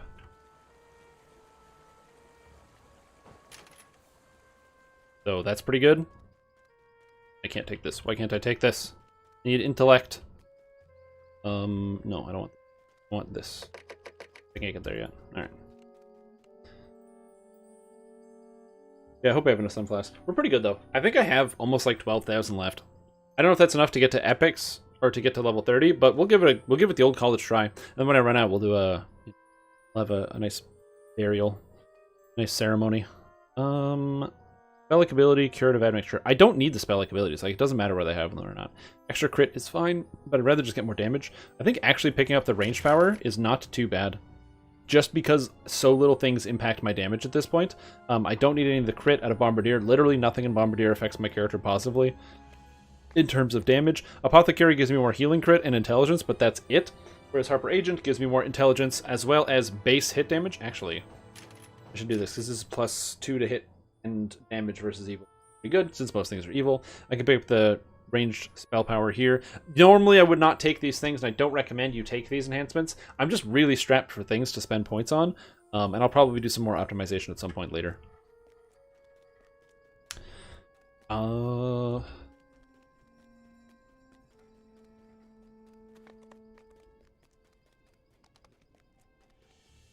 gonna sell repair while I've got the chance. And actually, I'm going to hit the washroom. That's a great idea, because I've been standing here and I've been drinking a whole bunch of water. I'm going to get some more water. I'm going to grab a quick washroom break. I'll be back in just a second here. You guys hang out.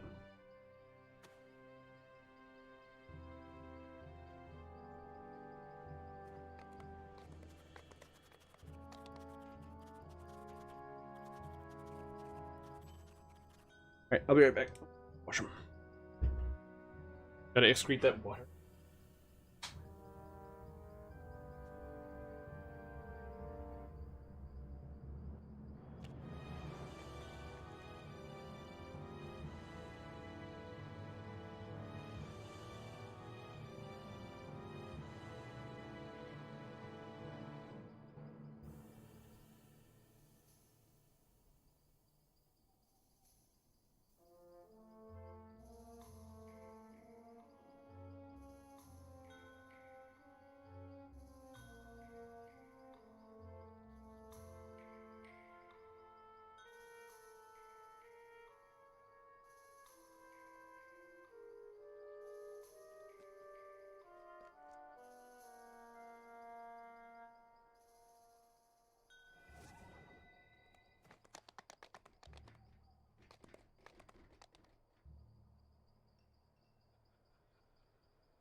Slam my foot into the door.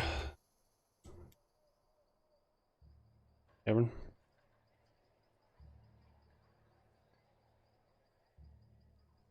Yep, that's pretty much it. In case you're wondering, if you're like, oh man, if you're gonna go do Sharn, don't you want to do Tavern Brawl? Everyone's favorite last section of the quest. The problem with Tavern Brawl is that you fight like 1,500 jillion Abishai, which is a very scientific number. And 1 of 10? You have to fight like a zillion Abishai. But then the end result is like 8,000 XP. You're like, oh, cool. I don't know if my sunflasks work underwater. Gonna find out. Lost at sea. I'm just gonna grab some more sunflasks and take my level, then head over. Also, while I was AFK, Noella Day raided me with a party of 5, so welcome everybody. I missed the raid because I was straight up not here. But thank you, I appreciate that. Hope everyone's having a good day.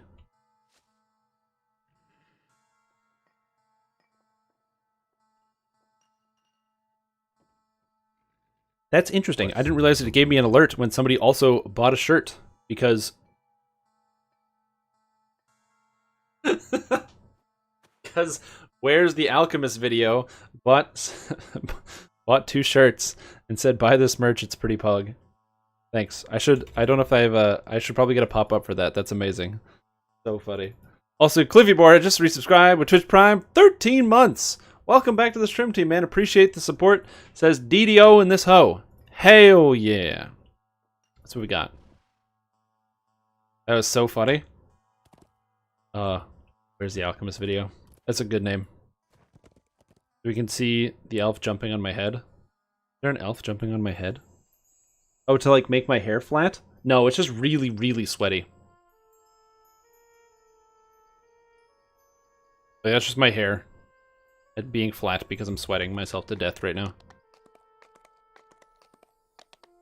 Update my old builds. I don't update, it depends on the builds. I do have to update the Vanguard build for sure.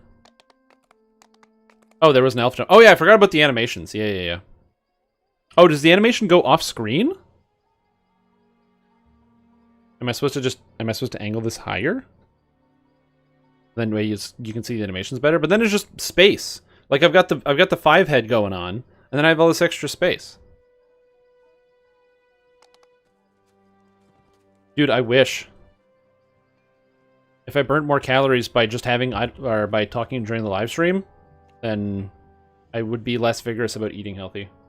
I am right now.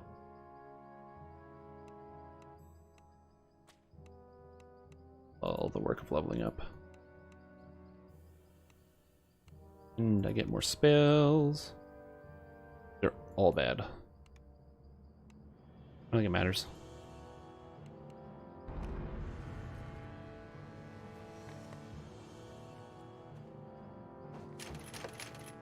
That's more range power, I guess. Yeah, that's pretty good. Where's your invite to Threnal? Mulligan. The problem is, it's like, so during the, during the hours of 9 to 5, I am working. So if I have some downtime and I'm not doing anything, I'll do some quests and things. One of the issues I find with grouping up during the middle of the day is, like, if I open up a group and then I group up, and then if I get a phone call, or if I have a meeting, I'm just gonna take the meeting. Just every time, I just take the meeting. Look at my chin. Oh man, that is a good chin right there. Ironsides just resubscribed for 4 months. Welcome back to the stream team. Appreciate the support, boss. 4 months, that's crazy. Hope you're having a fantastic evening.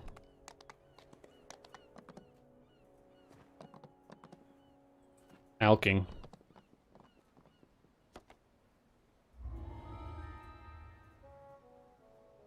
Who lives in a pineapple under the sea? It's not me. It's way too hot in here. I could go with the more temperate climate, like under an ocean. Does that make me look fat? No, it's mostly the fat. That's usually what does it. It's the fat that usually makes you look fat. Very problematic. I didn't spend my Reaper points. No. Okay, it's fine. Always a problem. You appear underwater. Yeah, I hope you're doing good, man. It is, you know, we're getting close to the end of the summer, which is kind of spooky, actually. The summer just completely slipped away from me, because usually when it's summertime, you have like I have a whole system of things that I like to go and do. Going to cottages and, you know, hanging out with friends, doing seasonal events and stuff. I happen to live in the capital city of Canada, and one of the cool things about living here is there's all different types of seasonal events going on all the time. Just different, you know, different types of festivals and stuff happening. And unfortunately, because of the, you know, the fact that you can't host groups of people, all of those things are gone, as it is in every city. So, you know, everybody's kind of experiencing the same thing, where the summer just kind of disappeared. If I happened to live in some, you know, random place or even just outside, maybe it would have been different. But I also live downtown in an extremely crowded area, so yeah. They're very comfortable.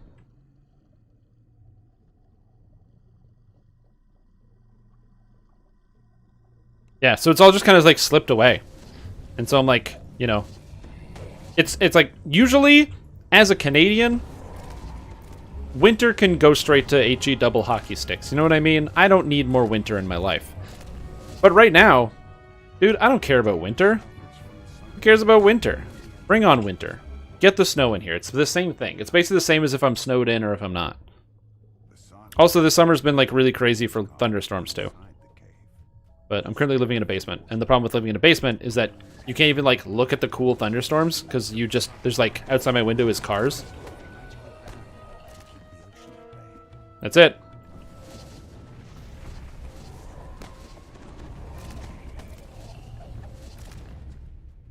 I like the way that snow looks on the landscape, but I'm not gonna say I love snow. Driving through the snow is annoying. Ooh, welcome. Ah. I like didn't hit anything. That's so funny.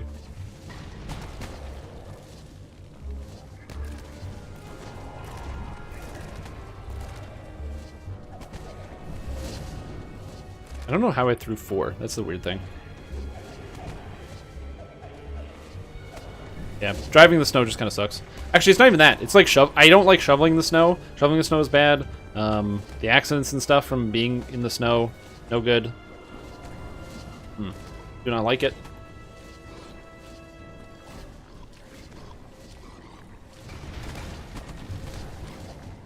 I would like to choose so many other things. I would like to choose driving in the sun for $200, as opposed to driving in the snow, please. Not really a lot of snow. Yeah. We get a lot of snow. Last year, the snowbanks got to like 7 feet. And it was like really bad because the snowbank was so high, you literally, like at 7 feet high, you can't see the street from your driveway. So backing out of your driveway is such a nightmare because you're like, how do I... First of all, you have to shovel all of that. And you'd think I would have built up a whole hearty help and a muscle. But all I did was built up a dislike for the snowy region and contemplate moving. Which I didn't do, but I definitely thought about it.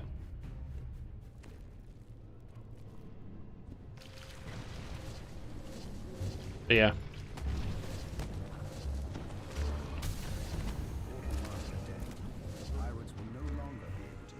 Get a flamethrower? Dude, there's not enough gasoline. It's a good idea, though. I would love that. I just need to become, like, super ultra rich, so that way I can have a heated driveway, so then when it snows, the driveway will just heat up and it melts all the snow off of the driveway and I don't have to do anything. It's the only thing getting in my way is becoming essentially ultra rich. Yeah, could I hire a plowing company to plow the snow for way cheaper, and is it more environmentally friendly? Yes. Ultra rich. Voices.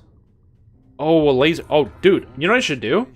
Here's the 5-head move. What you do is you buy your neighbor's house when they sell it, and then you tear down their house.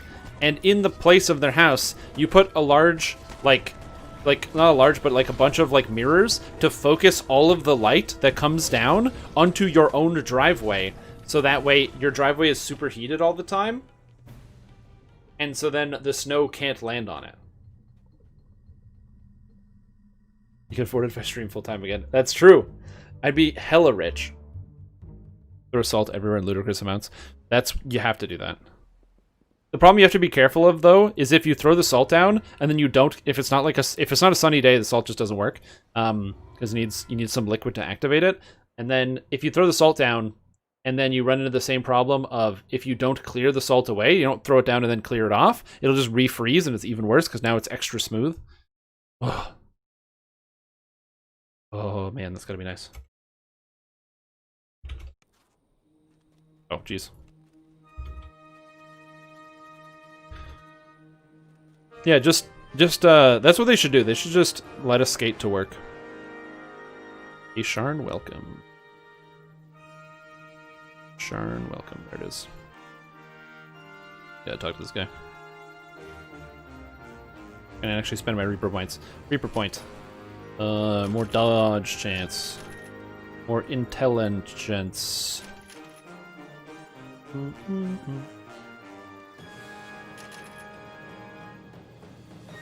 Sweet. Character feels powerful now. Let's do it.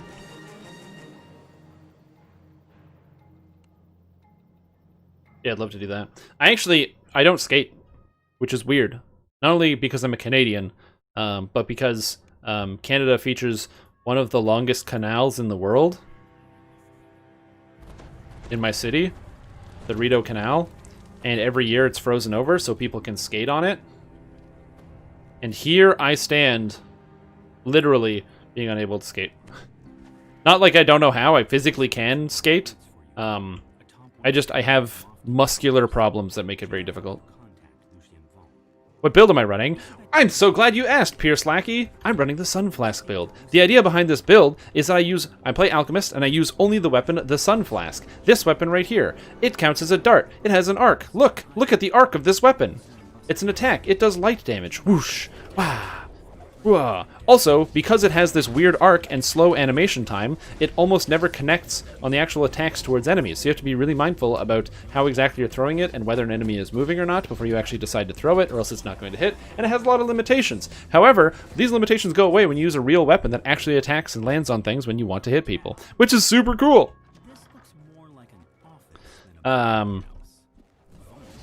So, I don't know. It's a good build in terms of damage. I could literally take this character, throw in a regular thrown weapon, and just be smashing people to death right now. But I'm using a Sunflask. Now, the other thing that's important about the Sunflask is that this is a consumable. I have 23 in my inventory right now. That 23 is going to run out. This is not a returning weapon, something that comes back to you all the time. You have to get these. And how do you get these? Well, you get these from a seasonal event. A seasonal event that you can only do both in October with the Night Rebels and in December and January with the Festival event, which is super exciting. And since you can only get them through the different events and you have to do all sorts of different event activities and tasks, and I am but one man, the reason why it's called Sunfest, why I have this t-shirt, and you can buy these t-shirts at shrimptom.com/merch, is because I got this entire event funded by the community who constantly sent me Sunflasks the entire time. Here's a flask, there's a flask everywhere in my mailbox. There was a bunch of flasks. I deleted a bunch of flasks because I learned all about the fact that apparently in the unsecured mailbox section, there actually is a delete all button, which is insane because it's the only place I don't want it.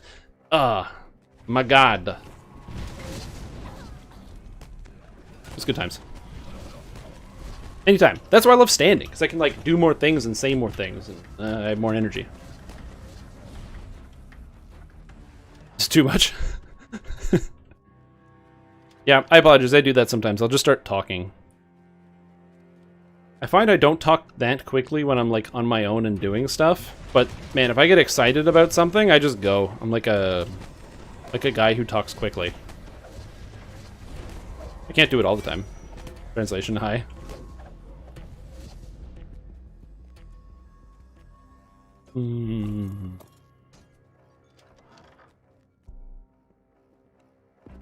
Yeah, like I said, for me, it's just, I find it helps me think and stuff. I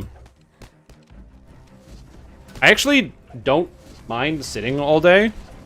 I think, but the main issue for me, I can sit all day. The issue is because I'm going outside so infrequently, like at the very least, I used to like, you know, go to work and stuff. Like I would get up and like walk to the bus stop and then walk to the train and then get on the train and wait and then go and then get off the train, walk to my office building and then sit all day in the office. So, and then I would do the same thing coming back home. And then in between all those times, I'm always sitting. I don't mind sitting all the time. You know, once in a while you want to stand up and do a couple things and No, it's just good. Moving around. Too much energy. Possibly. Maybe I have too much energy. I should probably spend more time outside if I can. And I'll tell you one thing. You know what I don't like? A full day of travel. Holy guacamole. I love working from home. Working from home is the greatest. Why go somewhere when you can stay somewhere? Like, just genius ideas going on right here. Why would I go to work when I can stay at home to go to work? I save 2 hours on transit every day. And you know what I do with that 2 hours? Nothing, because I'm kind of lazy. But, you know, Pendant of the Azure Sky. You already have one of these? No. Would you like one? I'd love that. There you go. I know what you're going to do. 2 hours of games. No! I need to find a better way to limit my consumption of, like, media online. I find that even though I've put locks now on my YouTube and some other things, I still, both YouTube and Reddit, I have locks on how much time I can spend on before my browser will lock me out of it. And I still waste too much time. It's the absolute worst. I didn't know what to do. It's one of the reasons why I don't watch TV. I find it like a sinkhole for my attention span. Where I just like, I will start watching TV, and then I am only watching TV. I'm doing nothing else. I don't like that. This is... Here's that quest. Just business. Or no, Red Rain, sorry.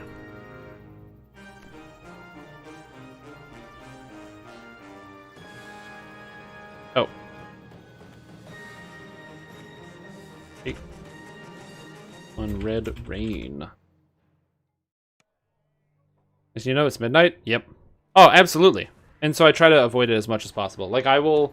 Like, TV is really bad for me. It's not too bad in the morning. Because I'm usually pretty productive in the morning. I get up. I do things. I'm pretty active. I do stuff. When I wake up first thing in the morning. But I find that... Why didn't I talk to her properly? God. I find that if it's, like, in the afternoon, if I start watching something, it's, like, game over for my attention span. And if it's in the evening, holy crap. If I turn on Netflix, I will literally find myself at 6 in the morning and be like, oh, I guess I gotta go to work. Because it's tomorrow now. That's not good. Gotta get yourself a girlfriend? I'm working on that. We'll see what we can do. But who has time? There's video games to play. I mean, I do have 2 extra hours during the day. I was just talking about how I have 2 extra hours during the day, but I have video games to play.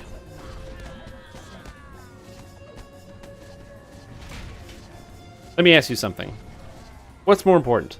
Furthering life goals, building lifelong companionship with people that are interesting and dynamic and that you want to spend time with and that can help better you as a person, or getting an extra past life, or finishing off those dailies. Come on. You gotta get your dailies done. At least he died in the black. After examining the corpse, you can see that he was killed by a poisoned crossbow bolt. His last Oh right, I gotta intimidate this guy. Nope, diplomacy that guy. Perfect. Cleaning up on a match in an underground fighting ring down in the cogs. Despite clear attempts to make this look like a break-in, all of Thellon's valuable... See, one of the problems with this idea is, like, have somebody be the pocket healer. But what if I want to play healer? Now I'm screwed.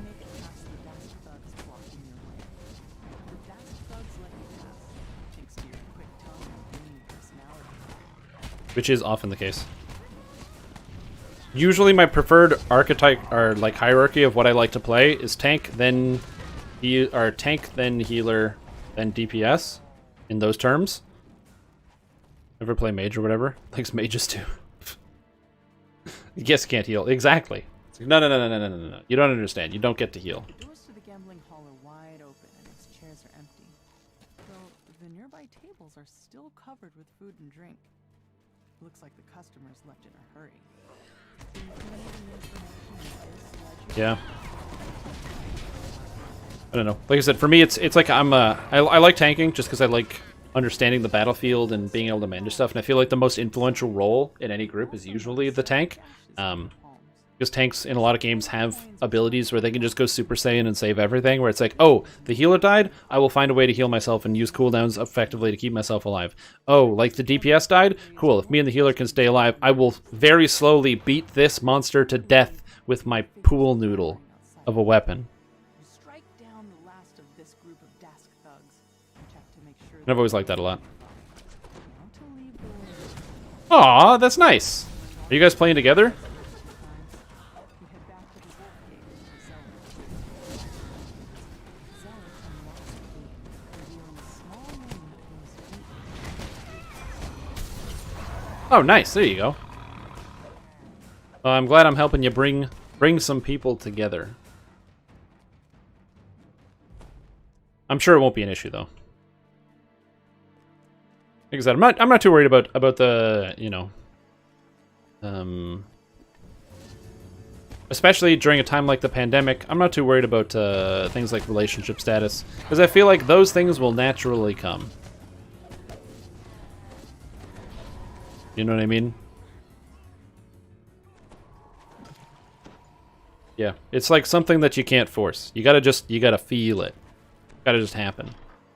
The door to the pawn shop is unlocked, just as To be fair, if you ever wanted to find if you're sitting here, you're in chat right now, and you're like, I'm alone, and I'm sad. This is how I feel. Not potentially an absolute describer of who I am, but that's just how you feel. Remember that this is the perfect time if you want to find yourself somebody who also plays that same computer game that you like. They're probably inside playing that computer game, so you'll find them someday. but the same song. Or you won't. The crossbow But maybe you will. dipped in A higher chance now than usual. covered in slashes. Yet this time a new detail catches your eye. It's actually kind of funny. Font nanotechnics symbol. Because I played so many different games, World of Warcraft and the Lord of the Rings and all this other stuff, and especially in MMOs, I found, you know, you'll have your husband and wife team that play the game together and they have a great time, and the problem with the husband and wife team, not really a problem, but like in the husband and wife team, there's always one player who is better than the other player, The more questions you can only hope but they're a package deal. So you either get the husband and the wife, or you get neither of them. You gotta make your decision when you're like doing a thing. adventure. And I don't mean package deal as in like if you're kicking them from the guild. I mean like, you know, it's like, oh, we're gonna go do a raid. Do you want to come? Oh yeah, sure. Let me grab husband. And you're like, huh? Zulka steps through a dimension Oh, okay, sounds good. We'll figure it out. triumph of a man who Or something like that, where you're trying to like figure out how that works. Or you have the opposite. You have the ultra drama mode where you happen to have like a guild, yet another casualty. like I used to in my World of Warcraft guild, where you have people in the World of Warcraft guild, Zealot. and then all of a sudden, some of the people, you know, after the raid is over, people are chatting, they're hanging out in the Ventrilo server, and they're chatting with each other, and people are staying up late at night, and then they, instead of talking on you know, after raid, they're now talking outside of raid, and they're playing some game together, and then you're staying up late at night chatting, and then oh my god, did you hear that X-Killer and Herbalista they're now dating? Holy guacamole, this is crazy. What is happening? And then after that, then there's crazy drama that happens because of that. And then either if one of them gets kicked out of the guild, or because of either bad conduct or something like that, or Contents of neighbor's like pack. you can run into that same situation, or then if they break up or something, and it always becomes a huge thing, and you feel like those friends that are caught in the middle.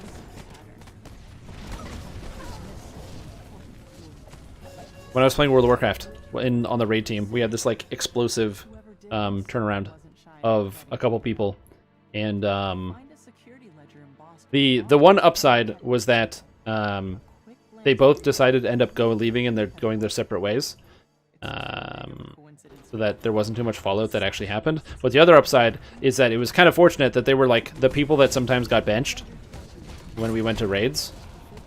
So when the thing exploded, it was like, well, we'll find more people to put on the bench.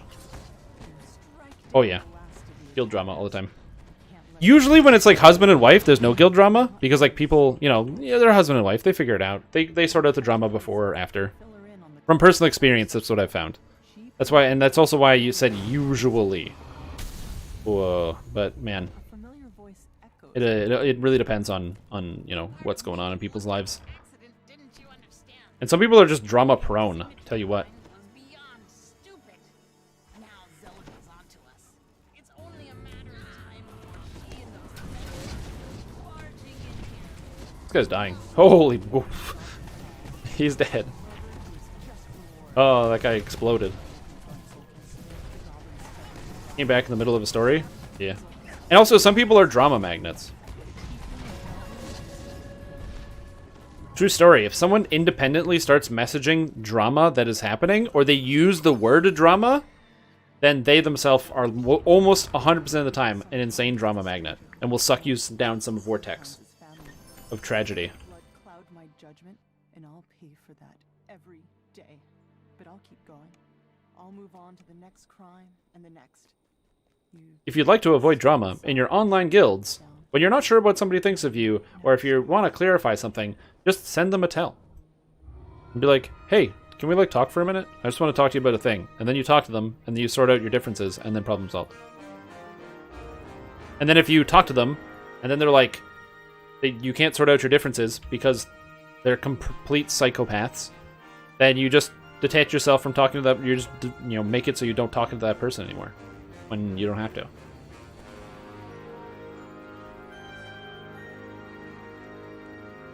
Make informed decisions. People that thrive on it, whether they know it or not. Oh yeah, absolutely. It's the people that create it all the time. How he starts drama with husband-wife combos?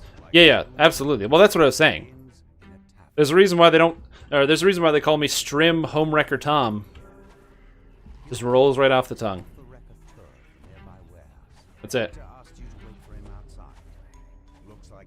You know, we're just playing together, and then they're just like, oh, wow. You got some big DPS. And I'm like, oh, yeah. Look at that. Look at that. It's amazing. And they're like, oh, my goodness.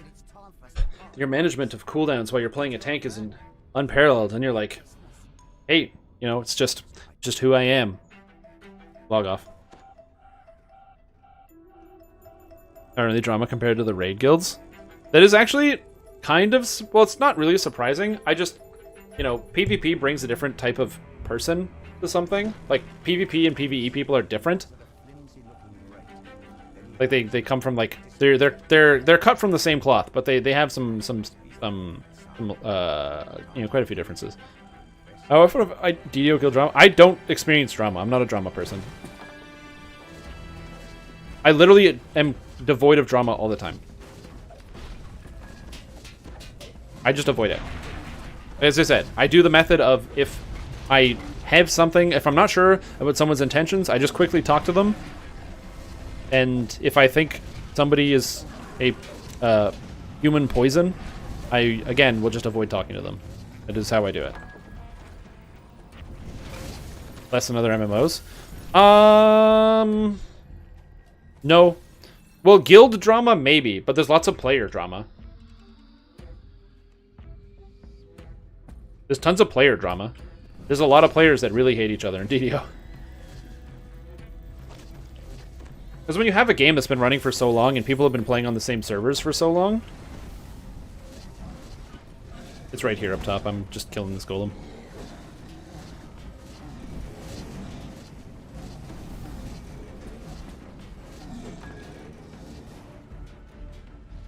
According to this legend, all of the food cubes have been moved to the office upstairs for shredding. You need Yeah. to get in there. Because it all depends on, like, what your, you know, what your goal is. And also, to be fair, like, you might get a different impression of me from, like, watching the stream, and you're like, wow, this guy is, like, so talkative and, like, super social. He must be, like, super cool to, like, be in guild with. I very rarely talk in guild chat or am social with people that I play in games, like, in games with. Not, like, on purpose. I don't know. I don't type a lot in guild chat, you know? I don't do a lot of stuff like that. I do it out of necessity. I keep my secrets guarded.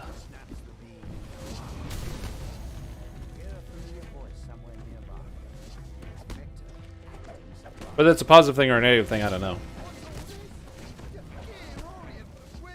Are there a lot of guilds in DDO for new players to get into? Absolutely. So the thing about in Dungeons & Dragons Online is that there's different reasons to join guilds. There's obviously guilds with groups of friends and people that you want to play with. There's raiding guilds for people that want to push some of the raids and do them on the absolute highest difficulty. Unlike in a lot of other games, DDO has non-completable raids due to difficulty because the Reaper setting is a generic setting that applies to all raids equally. Just scaling the stats, and some raids, when scaled in certain ways, become effectively impossible. They're technically not impossible. It would just take nearly perfect play with 0 mistakes for literal hours, and also good RNG. A perfect example of this is Shroud. Doing a Reaper 10 Shroud is arguably impossible because it would take god tier Portal Master management, or not Portal Master, whatever the guys are that summon all the things. On top of the fact that if anyone gets hit by a single monster, you're instantly dead because of the damage scaling in there. Too hot to handle. Another raid that is likely impossible on Reaper 10. So, some raids are possible, some raids are not. However, since you know that Reaper 10 is not possible, or likely is impossible, what about 9? What about 8? What about 7? What difficulty setting can you do, since you can go up to 7 difficulties? Or up to 10 difficulties. Oh, I didn't pull the lever. I'm going to do it now. And I think that's something that's really cool, that I really like. Where you have this, opportunity to both show off your skill and, kind of grow. So you have those, type of raiding guilds. Then you also have leveling guilds. Guilds in Dungeons & Dragons Live have Dungeons & Dragons Online, they have ships, and ships grant your characters buffs. So by joining a guild, you can then go onto that guild ship and get the guild buffs that improve your character. And the guild buffs are pretty substantial. They give you bonuses to all your base stats, a little bit of health, a little bit of mana, extra hit chance, and spell casting ability, just all sorts of good stuff.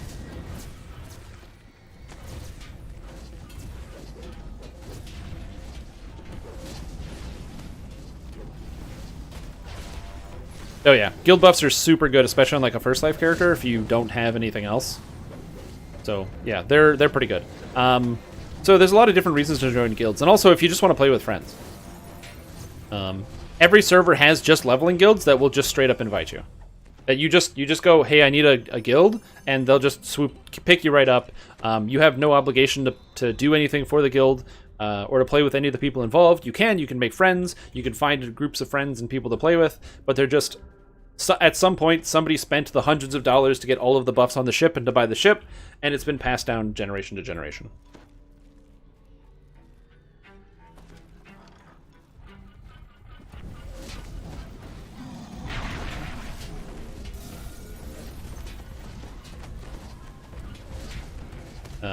But yeah, so there's a lot of guild stuff in Dungeons & Dragons Online, which is pretty good.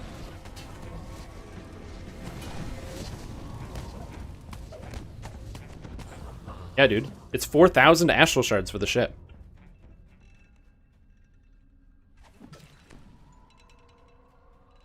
It's like a lot of astral shards.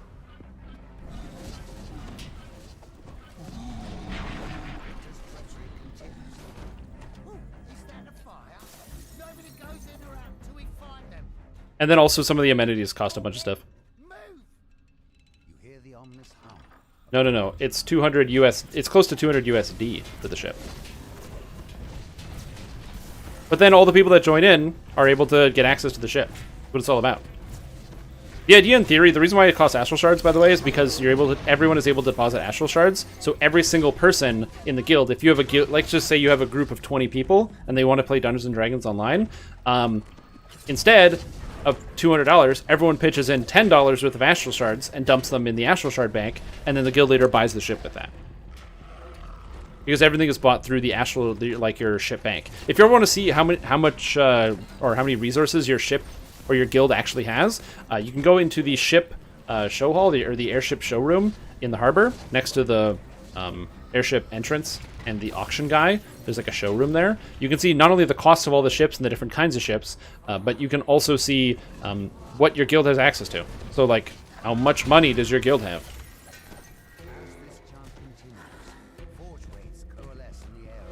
Can I freeze this Forge Wraith? No, they're immune to turn to gold. They are immune to the Midas touch. Sons of bitches. Yeah, because there's two different versions of airships. There is technically an airship that you can buy that is almost as good as the paid airship that you can get with gold, but it's unlocked at guild level 150. So at guild level 150, you can buy the Volent Alcazar, which is just slightly smaller, but it's available with gold. But you need guild level 150.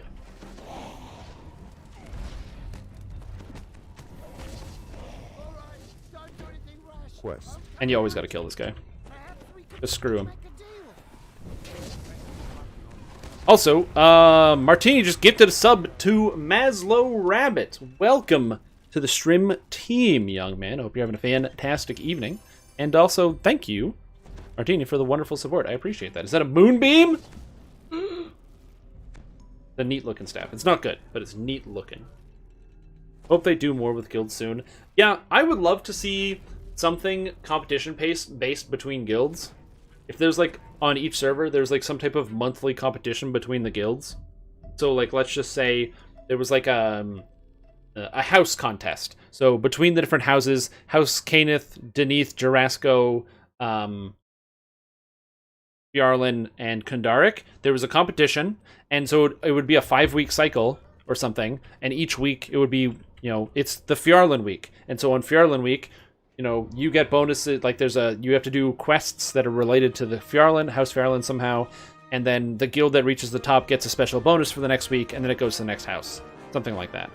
I'd love to see something like that. And then also make it, like, have a bracket based on guild size, so that way small guilds can get a bonus and big guilds can get a bonus.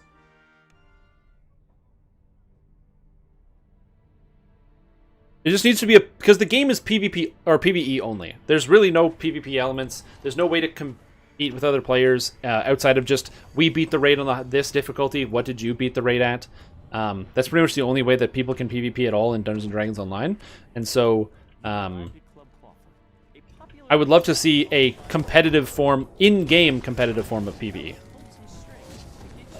Whether that's reworking the Caneth Challenge or something, even doing something with raids.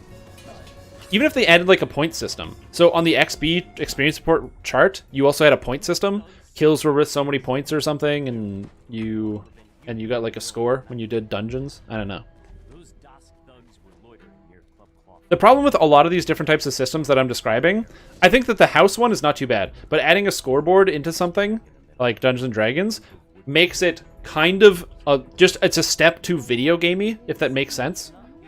Like Dungeons & Dragons Online has this interesting story and many different characters, and it's got the narrator telling me that the bouncer opens the front door. There's thugs lurking around. Look at the information I'm learning from the game that it's telling me. That's fully voiced over, but I'm talking.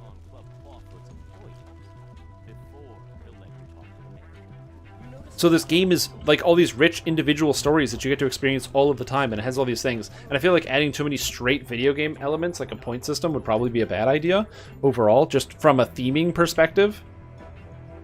Which I know probably sounds weird, but...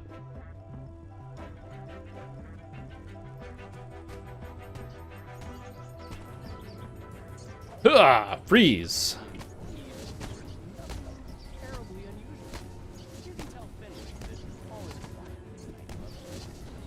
Bonus chest is open. Guild TRs? Oh my god, you could go back from like level 200 back to level 1? Now you're thinking. That's the trick. I don't know, do you guys have any ideas? Of like, if you could see a feature added to guilds in Dungeons & Dragons Online, what feature would you like there to be? What's a thing, maybe you've played another game or something like that, that has like a feature in a guild that you want? Actually, I can think of a feature right now. I want a note feature, so I can look at the people, the names of the people in the guild, and actually put a note as to who the heck that is. I'd love that.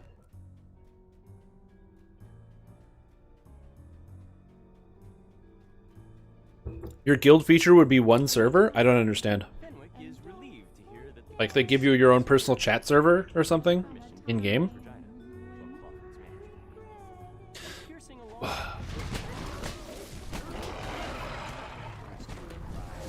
Not really a guild feature. It doesn't really change up how guilds function, though. I like that idea. I love the idea of a server merge. But I was asking, like, if you could change, like, what's something that you wish was different about the way the guilds are functioning? Or if you could add. Oh, like a guild-wide Reaper XP or something? Like, if your guild earns so much Reaper XP, it has, like, a currency or something for your guild? That would be kind of neat. It would promote entire guilds doing group Reaper quests and stuff.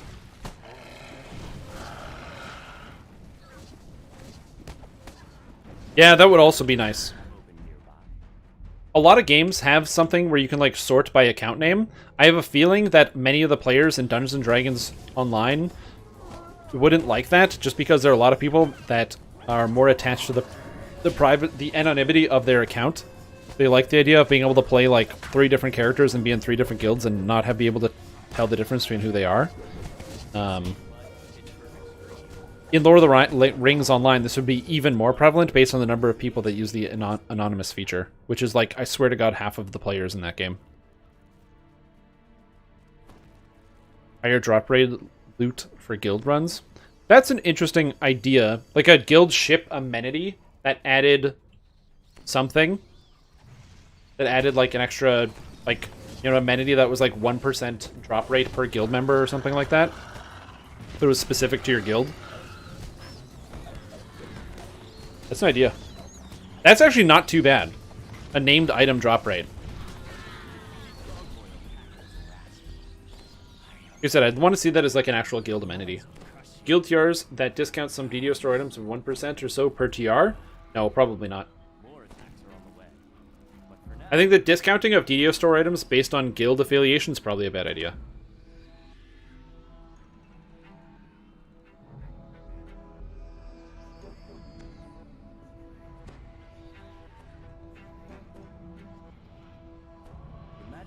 One, because if you limit it to say, okay, well, what items are we discounting? People are going to immediately get mad and say, well, I wanted this item to be discounted, and they should have discounted this, and there's a bunch of infighting. And, if you especially since it's a discount on the whole store, because it's like, oh, well, you know, we could, oh, there we go. That's what I'm talking about. Statue time. The problem is, I played DDO for a long time, and I know that the forums are a place where people, like, explode and lose their mind and complain about most things. So, that's why I try to think, you know, how would this system work? What would be a good way to do it without people complaining and, you know, burning down the internet in complaints? Next is special guild boss. Special guild loot. That'd be an interesting idea. A guild dungeon, and there were different tiers of the dungeon based on your guild level that you could get access to. The problem is that would make it... my worry about that is that people would only want to join high-level... Like, if it actually had an impact on gameplay, then you'd have players who wouldn't want to join a low-level guild, because if you're in a low-level guild, that locks you out of some content in the game. Once again, harsh sounds issue from the direction of the stage. You hear panic shouts, screams, and... Yeah, they lock a lot of threads, though.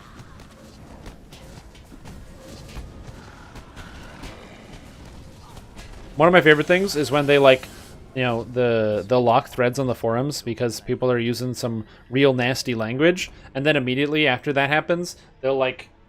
This hasn't happened too often, but because I think people realize it's not a good idea. Also, it's a very infrequent thing to do, or, like, uncommon thing to do. But some people will, like, go to the forums, start yelling and kicking and screaming. Do you need to watch Captain's Plate Mail? Oh, no, I'm good. But people will start, like, kicking and screaming and being like, oh, this is no good, and then they get booted because they're, like, using really, really not cool language and other things, and just, instead of, like, an argument, they're just projecting anger and frustration at individual human beings. They get kicked off the forums, can't post, and then they'll go to, like, the subreddit or something and be like, I got booted off the forums and it's bullcrap, and then people will be like, nah. Like, even we still, you know, we're not as positive as some other outlets could possibly be, and not get the heck out of our outlet.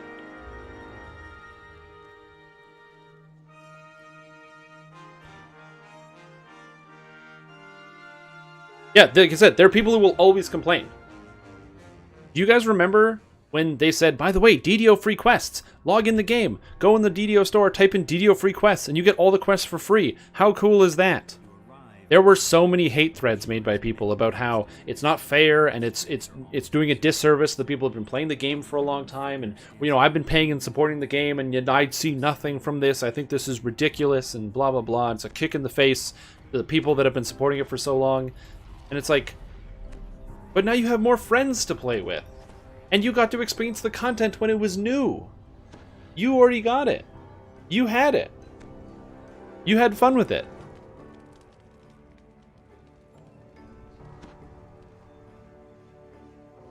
It'd be like if Nintendo said, by the way, on your phone, you can just download like Ocarina of Time for free and play it. The N64 game.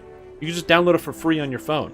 And people will be like, well, but I bought my Ocarina of Time in 1999, and this is not fair that somebody else can now play it for free. I want my money back, Nintendo. Give me my money back. I need it because it's not fair. I don't know how much games cost in 1999, especially new games, but I spent some quantity of money. What server? I'm on Arcanescent. Using the Sunflask build. Only the Sunflask. Sunflask. Tasty.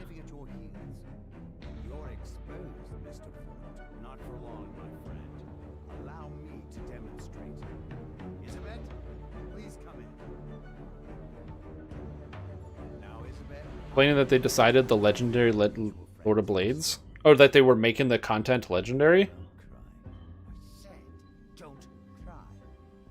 Yeah, just content. Like, I get content.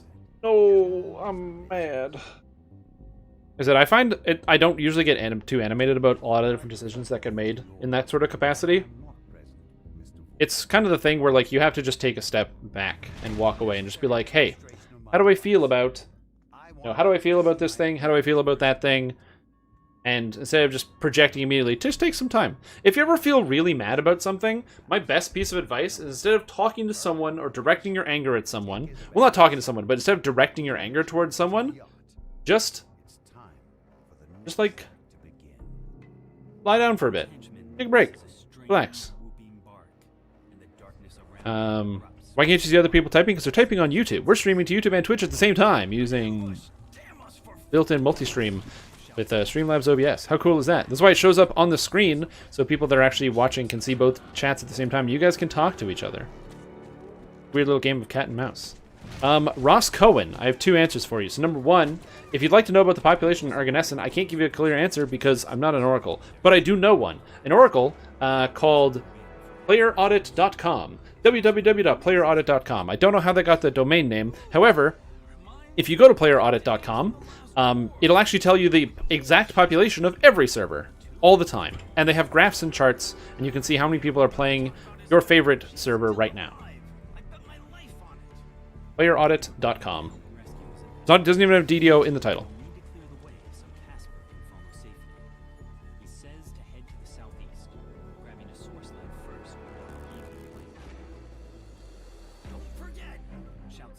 Flash Freeze is better than Mass Gold? Yeah. This character, I can't use any damage spells, because damage spells would break the build, because my build has to use Sun Flasks for damage. So I can't, like, I have to whip these potions. That's the limitation I put on myself. So I can, if I use Flash Freeze does cold damage, therefore I can't use it. So instead, I have to just use Flesh to Gold, because Flesh to Gold doesn't do damage, therefore it doesn't impact with the flavor of my build. That makes sense. Guys over there.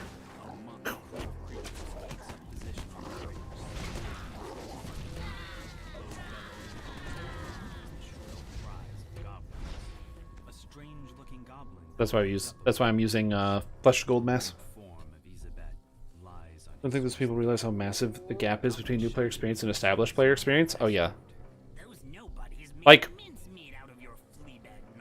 Hardcore League is hard enough just because you have to not die, but also, I'm trying to imagine not knowing where traps are in Quest and trying to do Hardcore League. That sounds terrible. Because you just get butchered by traps in every quest. It's like, oh, what's happening in this quest? Oh, I got killed by a trap. Oh, what about this quest? Well, I died to a trap. if you're playing on Hardcore League and you check because they have the deaths posted in chat whenever someone dies, if you see someone die to misadventure, misadventure is a trap. So it doesn't tell you exactly what it is, but depending on the level range, you can sometimes guess. Update 47. It'll probably, yeah, it'll after Hardcore, I don't know. Hardcore ends September 22nd, so that's like an entire month away. It's probably going to come before the end of Hardcore, if I had to guess. But you never walk ahead of others. Yeah, that's true. If you're new, it's not a bad idea to let other people walk just a step in front of you.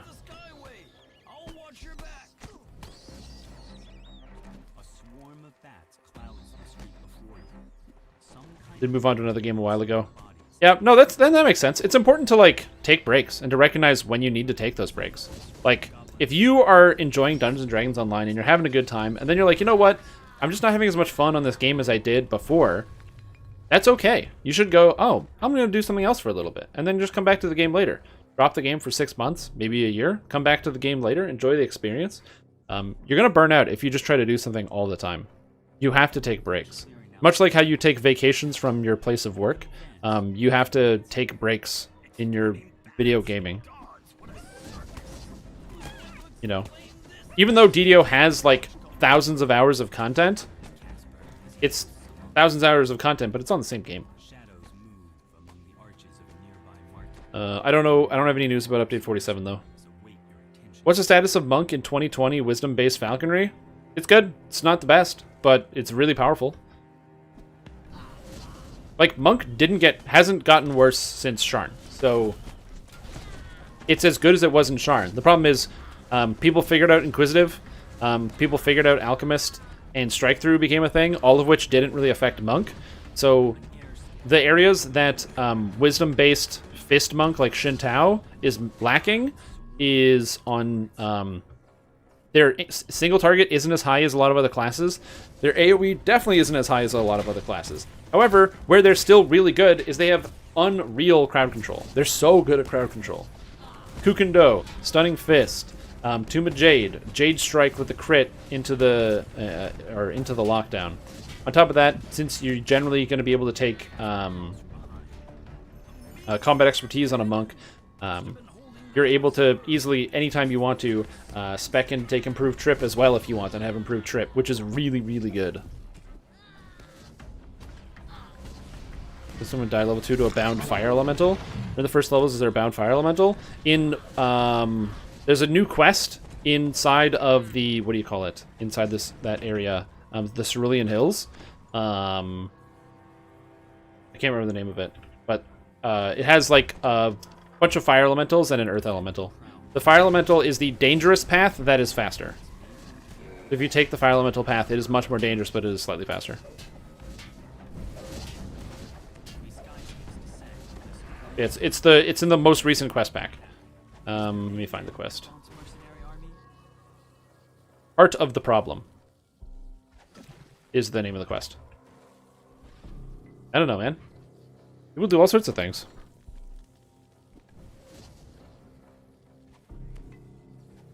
May use your favorite Inquisitive Favorite Soul. I have only played it one time because replaying builds takes a lot of time, and especially when there's always new content to play. However, I've heard literally since that time, I've had multiple people tell me that the build worked really well for them.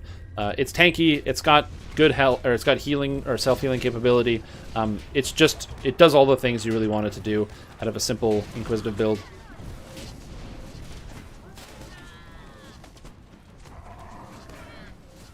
So those are all options. So I like that one. I like that it works. I'm proud of that build for sure. I always go back and forth sometimes because I'll post a build and I'll know that the build like isn't really that good. Like for example, this build is going to get posted, and I'm going to post two versions: a version where you use the Sun Flask, and then actually just the same thing but using real ranged weapons. And the real ranged weapon version is better. There's going to be somebody out there who's going to try to do this, collect up the Sun Flask, and try to play it. I'm going to feel so bad. Pro or con? For heroic leveling, 2 Fighter, 18 Barbarian is definitely better. And at 20 and higher, or level 20 and higher, pure Barbarian's better for sure. Use the Wiz already hardcore build and enjoy it last season. Yeah, the Inquisitor. I like the Inquisitor. Or Inquisificer. Ah, turn to gold, suckers.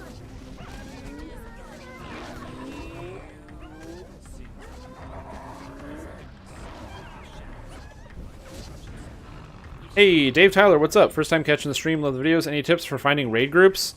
Yeah, actually, if you'd like to find some raid groups, I have a couple good tips for you. So, to start out, it's important to check out, to find some available people. I highly recommend using the DDO Discord as one way to find other people on your server who might be able to direct you in terms of, like, getting a better understanding of what are some of the groups on the server that you play on that actually do different types of raid content.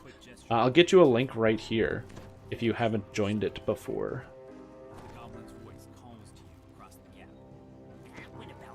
Oh, I have to post that on YouTube. Oh, how do I do that? Oh, hey, there it is. In terms of, like, getting a better understanding. Shut up, Stream Tom. I don't want to hear what you say. There we go. I have to load up a separate chat. For some reason, I can't have the YouTube chat in here. I can see it, but I can't post in the chat, which is probably good. I would just talk shit. Oh.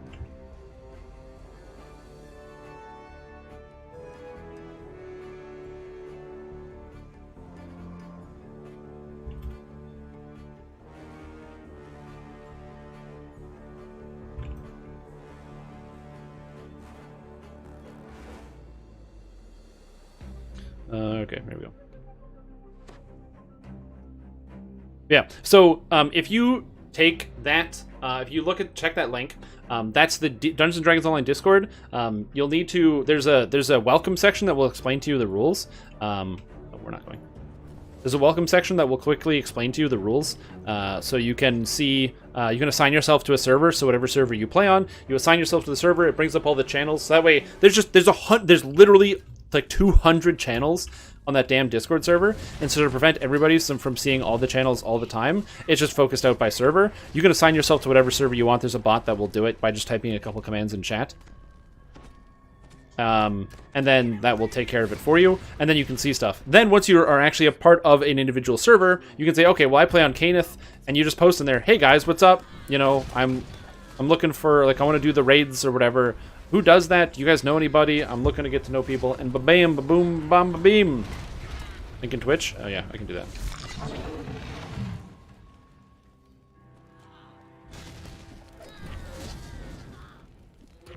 Ba-beam! Noises.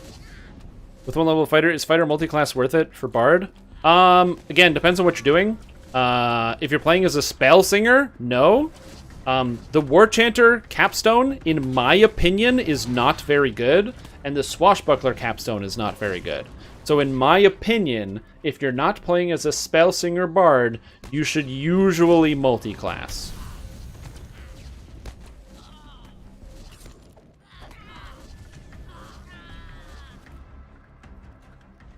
So there's nothing wrong with taking some fighter. The standard, like, Swashbuckler War Chanter build is like 12 bard, 6 fighter, 2 rogue, or something like that.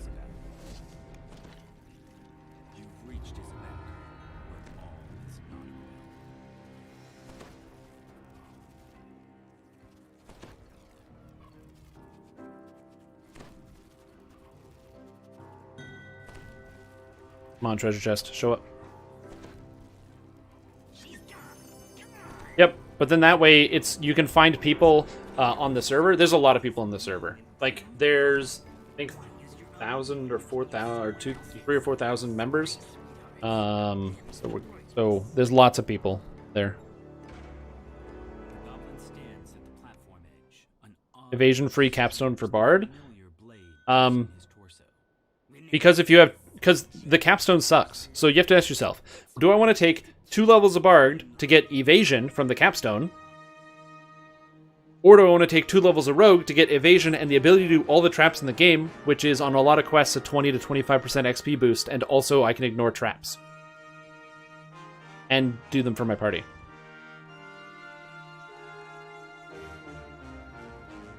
Like, if you're playing as a swashbuckler, I would never, ever, ever recommend doing 20 bard, do 18-2. It's the same thing, but one of you gets you traps, and the one doesn't. Why does the music sound off? Because Sharn does this. I don't know why. The music is extremely unbalanced here.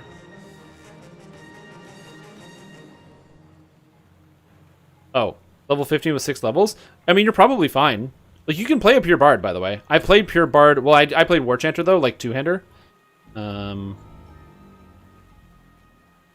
Alright, we're moving on to no refunds. Are you taking 18? I can. I was just saying, did you want to, or? Sure.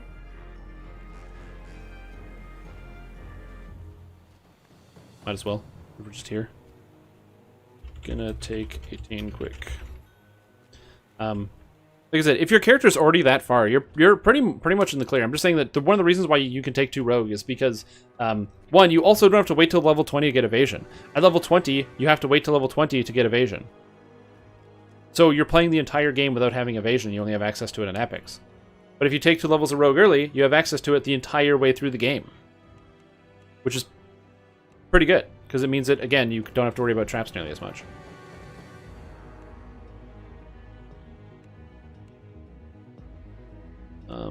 What I'm thinking right now on... I kind of want to take Quicken. I can't think of anything else to take, so I think we're going to take Quicken here.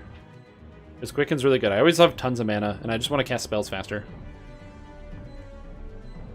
And my spells don't matter, so take some spells.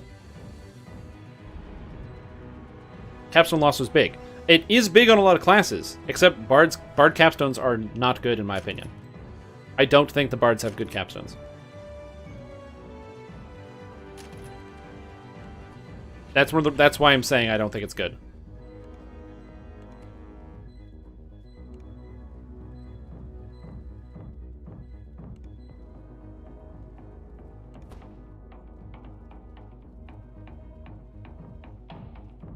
I have displacement drought. Okay.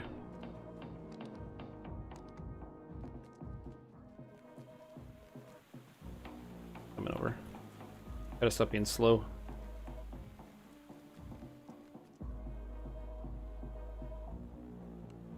Like, you're right. Like, if you lose out on, like, the Sorcerer capstone, then you can't bypass enemy immunity. And your character literally gets bricked by half of the monsters in the game, depending on what element you play. But if you play as a bard, you lose evasion. So why fighter? Because fighter gives you access to feats, and like I said, the general build is 12 bard, 6 fighter, and 2 rogue.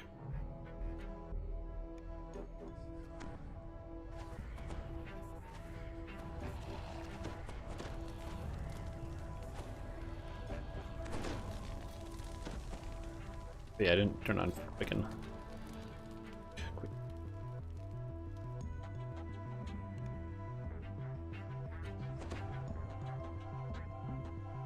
Alright, let's go.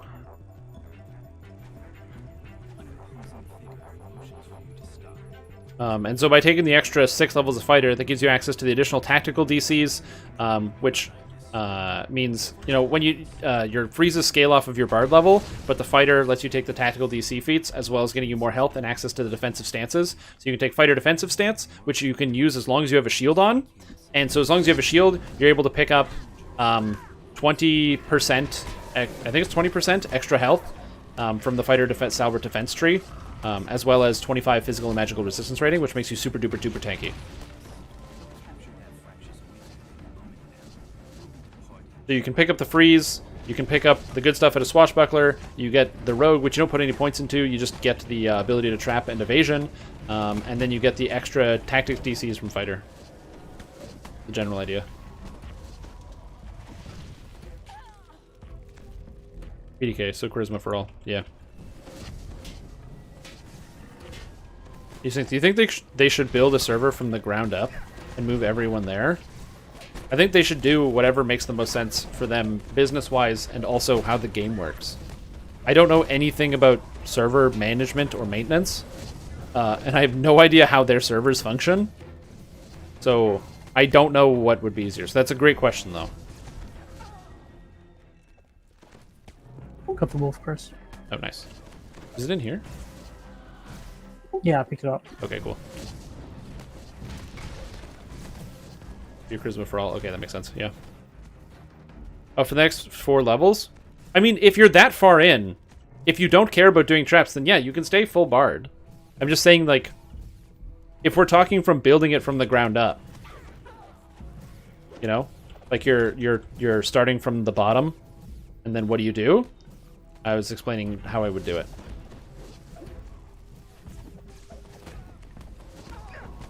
If you're already 16 levels of bard, you're pretty invested in the character already. You could take the 2 points of rogue for the evasion, but you're purple dragon knight, which means you have to go into epics. So you are going to be picking up the capstone because you'll actually be playing with it. If you're doing 1 to 20, you don't have a lot of time with the capstone. So multi-classing with the rogue is usually pretty good because you don't have to worry about needing to take that capstone. Since you're playing as a purple dragon knight, you can always take the capstone because you always have to get to level 30 before you're allowed to reincarnate again. If that makes sense.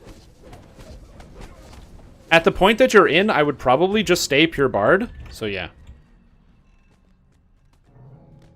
Just because of how far you've gone along with the bard so far. You could take the fighter if you wanted, but honestly, like I said, you'll be getting a whole bunch of additional health. And the only way that you will, because you have single weapon fighting, you'll be able to get access to epic defensive fighting at level 21. And at epic defensive fighting, it shortens the range on your spell casts, which is kind of unfortunate. But if you mostly just solo and play with your heal yourself, it's not it doesn't matter. We have all the crests, right?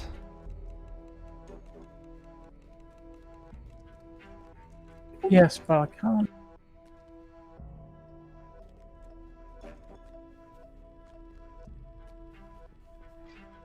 Nice.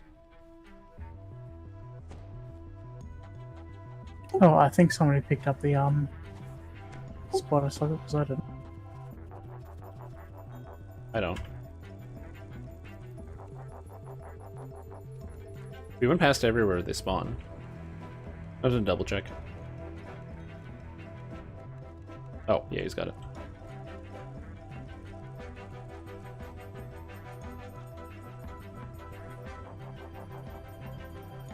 The pure is better than 18-2. Yeah, 100%. Absolutely. 2 fighter, because the problem is, the reason why you go 6 fighter is because it gives you the option, based on the type of main hand weapon you're using, to get +1 critical multiplier from Kensai for 11 points. If you're using, let's say, hand axe as your bardic weapon, swashbuckling doesn't give you plus critical threat multiplier with hand axes. It only gives you critical threat range, which means that you can actually get more critical threat multiplier from being a Kensai. Again, a reason to use it. So that's something to consider. However, if you only have 2 levels, you can't take that. Similarly, the defensive stance. Defensive stance is really good and it makes you super tanky. But you need 3 levels minimum to get the defensive stance. So 2 levels is not 3 levels. You're kind of limited there. So if the choice is 18-2 and pure, at your stage I would go pure. 100%. Just roll with it.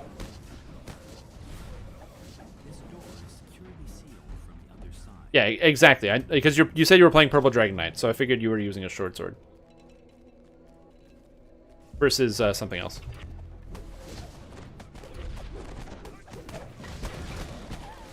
Yeah. And like I said, there's a lot of... from my perspective, I would say that... DDO is a game that you can kind of build it as you go along. It doesn't. Not everything has to be like fully planned out. Hell, this character isn't. You saw me hemming and hawing, trying to figure out exactly what feat I wanted to take at this level, because I'm like, oh, geez, what feat am I actually taking? I haven't thought about this for even 1 second. So again, there's a lot of different kind of parts that all come together in DDO, and I think it's okay to kind of learn from it as well. Like, also, important note: if you're unsure, the worst case scenario is you learn and you go, okay, there's something I did or didn't like about it. I did like the fact that because I was playing as a pure bard, you know, my DCs were really high on all my freezes. That's cool. Or I did like the fact that because I was playing as a pure bard, I had access to all my good spells, so my healing and self-sustain was really good. Or I didn't like the fact that my damage was a little bit below what I was expecting. How does any other bard last in 30 that's not PDK? They use better stats than charisma, like dexterity or strength. Strength is the big one.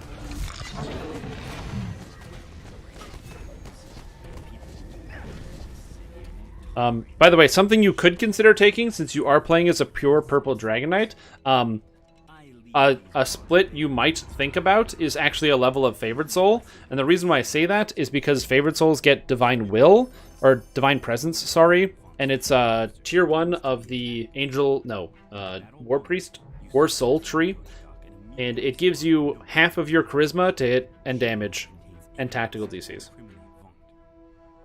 So if you have like a charisma of 60, which gives you plus 25 to hit and damage, then taking this ability would give you an extra plus 12 hit damage and tactical DC. And that you can get that from one level of Favored Soul. So that's something to consider.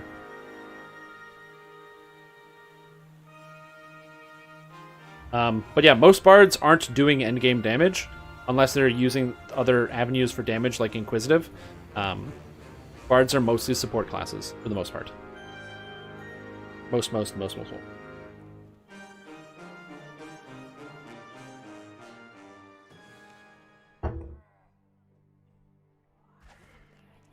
Oh, loading.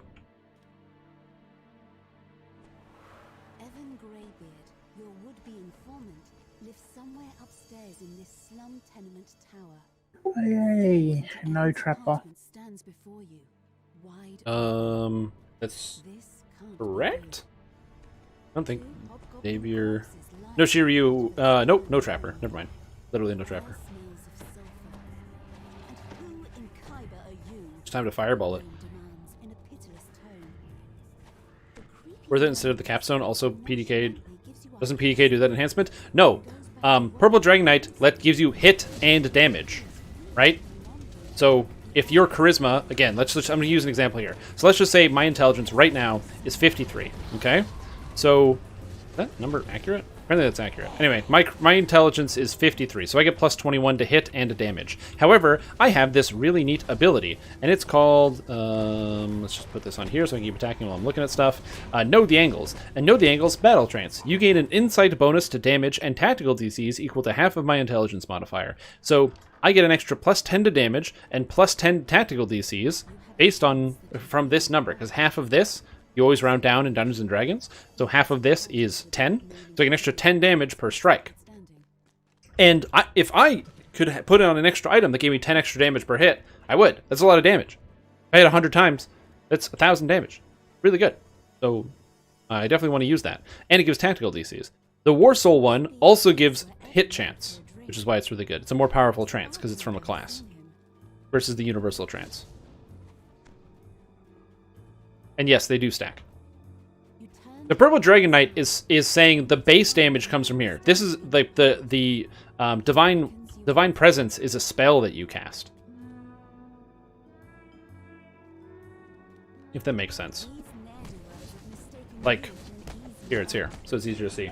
So Battle Trance. Gain an insight bonus or damage equal to the tactical, and DCs of tactical feats equal to 1/2 your intelligence modifier. So granted, this is a, it's an insight bonus. So if you have an item that gives you insightful deadly, or an item that gives you insightful tactical DCs, this won't stack with that because, again, it's an insight bonus. Right? Does that make sense? But you don't often have those items equipped until you get to, like, the end game, and then you can also itemize around not having those stats, which is very convenient. Anytime you can cut out a thing to get with itemization, it's usually pretty good, because if you're like, oh, well, I don't need to get insightful hit and damage anymore, you can be much more flexible in your item choice. Lady in Black is somewhere here on the north side. I don't know where, though.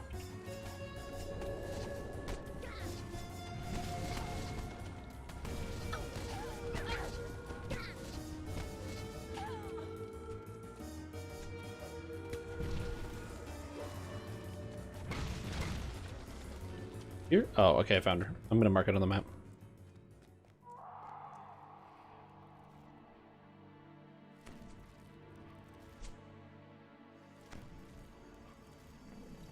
Yeah, so there's a lot of different ways you can bump up your character, but like I said, oh, yeah, I can break. I'm just gonna break everything, so don't come in.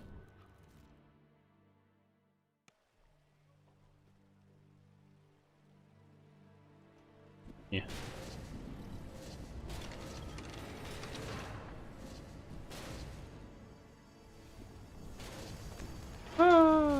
Horse traps. Okay. I think it's clear. I don't know how long the traps go off for. One way to find out. Oh yeah, they're still going off.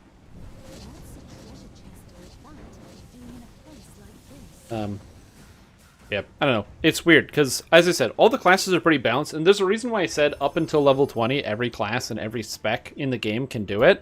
Every spec can do it.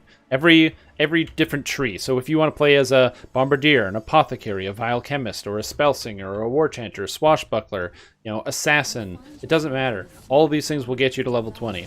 It's when you say, okay, I want to go to level 30, and I want to be the most impactful person in my 12-man raid group,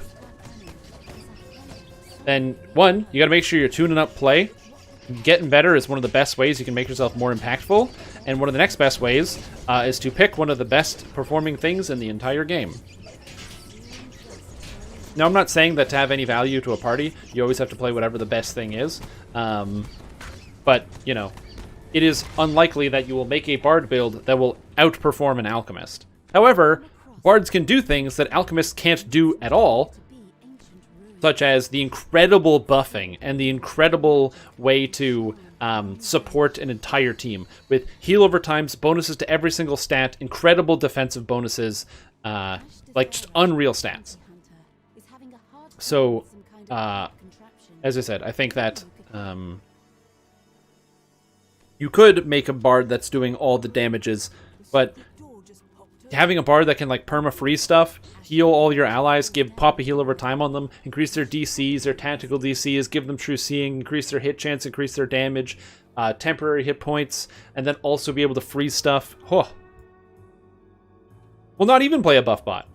I'm just saying you drop some of the damage instead of going all in on damage. You just make sure you have like the good stuff out of your auras. So you pick up the War Chanter auras. Maybe you go into Spell Singer. Maybe you put some points into Fate Singer to get some of the extra auras out of that.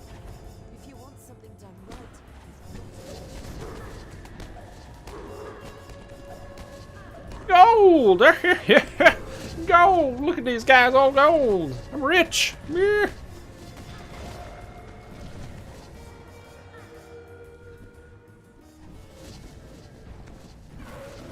Make a tank. Everyone needs a good tank for raids. Everyone needs a good tank for raids. Probably shouldn't make a bard tank. Probably, but, you know, like, you can do whatever you want. I'm sure you can make a bard tank work. Guys, time for build challenge. Make a bard tank build.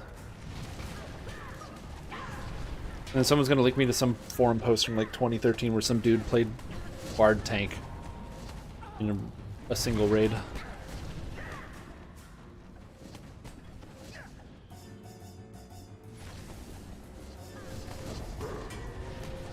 As I said, you got like one of the things you want to do when possible is try to play to a class strengths.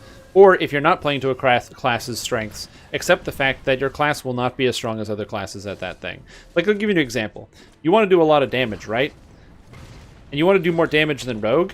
Well, that's really hard, because Rogue has a thing called, an enhancement tree called Assassin. An Assassin, the job and the trade, is about killing people. So, that's, like, what they do. That is the first thing that they do. Assassin, kill. So you know that now. So it is highly likely that assassins are going to do one of the highest amounts of damage in the entire game. Cool. So we know that assassins do a bunch of damage. How am I going to outbeat an assassin? Am I going to play a spell singer? I don't know. Spells sometimes do damage. But does singing do damage all the time? Not spell assassin. Not sing assassin. It's not sing damage dealer. So you gotta accept the consequences sometimes.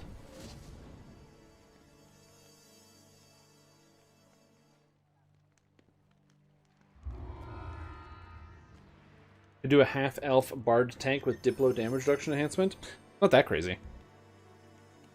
Like I said, I'm not saying that you can't make a bard tank.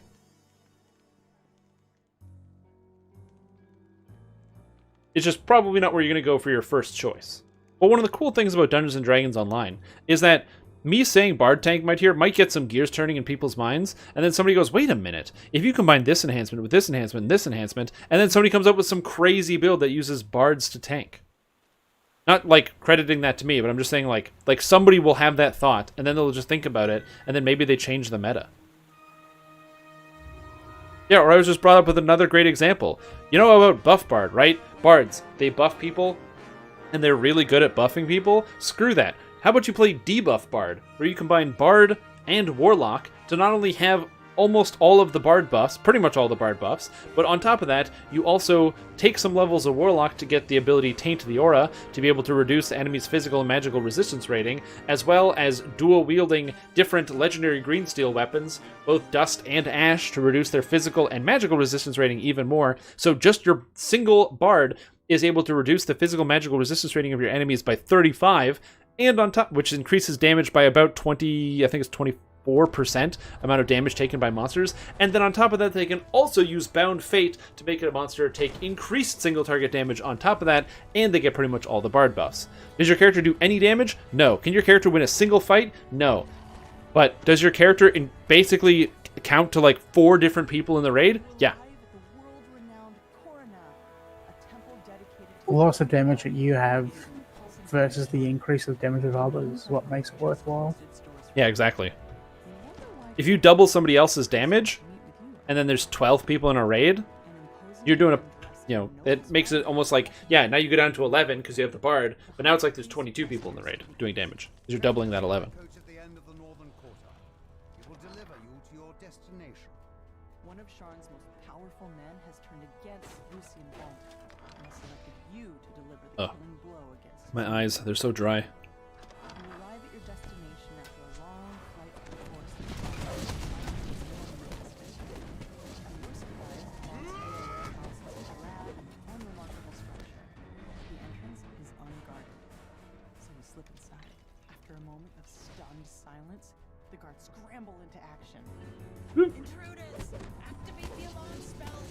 Lock down the entire tower! Yeah, so that's why I think that like DDO is really cool, because there's, you have what people think is obviously like the meta or something, but then people will examine stuff and come up with different character builds and find different ways to mix up classes and say, hey, you know what?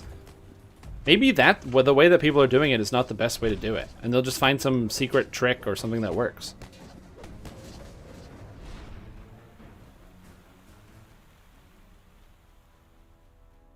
So that's one of my favorite things about this game, is that it's very difficult to actually know everything, because that requires a lot of playtesting, and it's one of the reasons why I really enjoy just screwing around with things that I know beforehand. I know the general consensus is that this thing is terrible or not good. Like when I went into when I did my crossbow rogue, a lot of people seem to not get the point of my YouTube video, which was that because they kept giving me suggestions as to how to play crossbow rogue. I know that pure rogue is not the best way to do it. I know that multi-classing is better. Multi-classing is always better because you get so many different features. And the capstone of the rogue is not so good. The hip flask, not so good. It's very bad. It's like, oh, hey, you can get a flask that can heal you a not very high amount, and it gives you a random amount of damage that isn't very high either. And also, it's got like a huge cooldown. So, it's bad. But I wanted to know why, and I wanted to examine it and be able to feel it, feel the badness just on my pores. You know what I mean? You gotta examine it down to the last granule of sand to try to figure out where the problems lie and what can be fixed about it.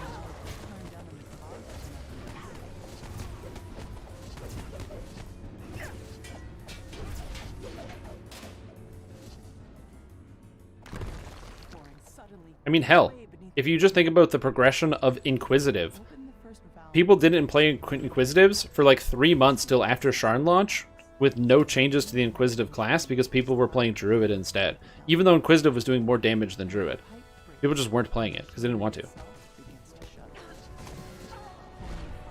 Yeah, the Avatar of Nature build, where you have like 3 different auras, so you're constantly stacking up the Like the charges, and then you're belting it out. Absolutely. You're just smashing people. Again, just different ideas. Now, am I insinuating that there is a secret build out there that's going to destroy the world and crash the damn market in terms of what is meta in the video game? No, I am not making that assertion. But where's the Javier? Oh no, he fell down the pit. Oh, dude. No, I got you. Hooah!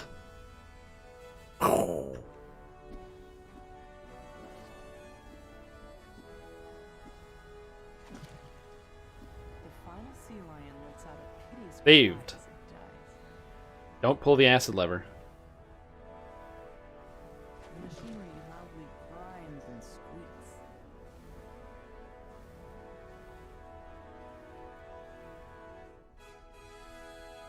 I don't know. The fact that you can make whatever you want in Dungeons & Dragons and pick your character and mix and match different things, I think is great.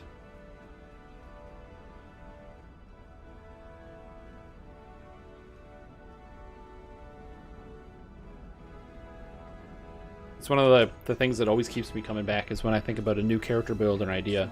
Now, granted, sometimes character builds and ideas are spawned from a balance change. You know, for example, if the way the Flameblade is currently functioning, that it seems to be functioning on update 47, I might want to play a Flameblade Druid build. Granted, that's entirely spurred on by the change to the game, so it's not something that was old, it was new. But it could be really exciting, and it could have some interesting features, and how do you know if it's really good or really bad? And maybe you try something different. Maybe the answer is to play a different type of wisdom-based character. Maybe you just take Past Life Druid to get access to Flameblade's spell, but then do it as a cleric, and do Flameblade Cleric or something. I don't know. Hell, you could do Flameblade Sorcerer. Granted, Flameblade Sorcerer would be bad, because you get the elemental bypass, just like Druid, which would be super cool. Downside is, even though you get the elemental bypass, this guy's immune to the gold.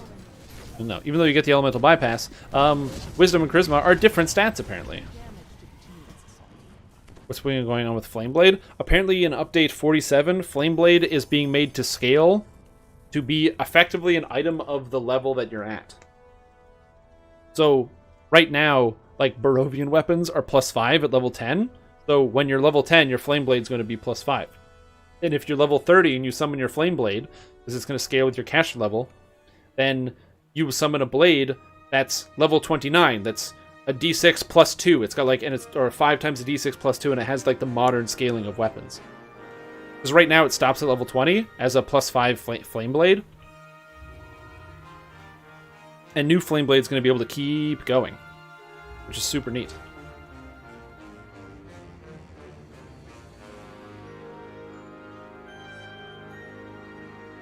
Again, I haven't seen if there's... I didn't see if there's going to be any other changes to Flameblade.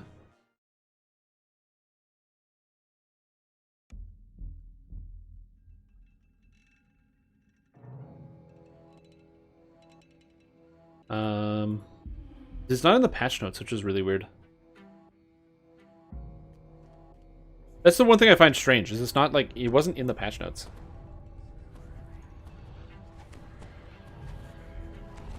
Just when Holy Sword was like that. Yeah, and then they made Holy Sword to buff stuff, and then they took Holy Sword away from Vanguards, which made me sad. Because Holy Sword used to buff your shield, so Paladin Vanguard was really nutty for a little while. This was right around when the Devil's Gambit had come out. There's a small shield of the Devil Soldier, and then there was the Demonic Slab, was the best Vanguard shield in the entire game. And so that was pretty cool. But then, yeah, after it was there for a little while, it got nerfed. Because it was giving +1 critical threat range and multiplier to your shield.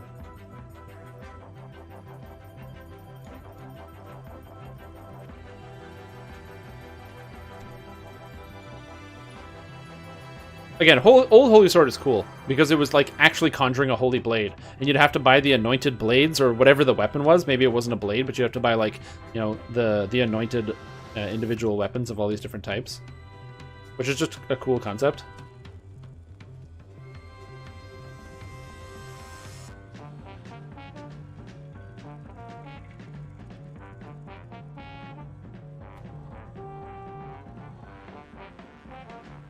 Damn it.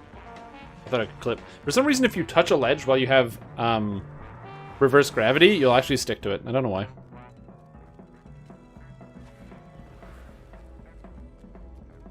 Oop.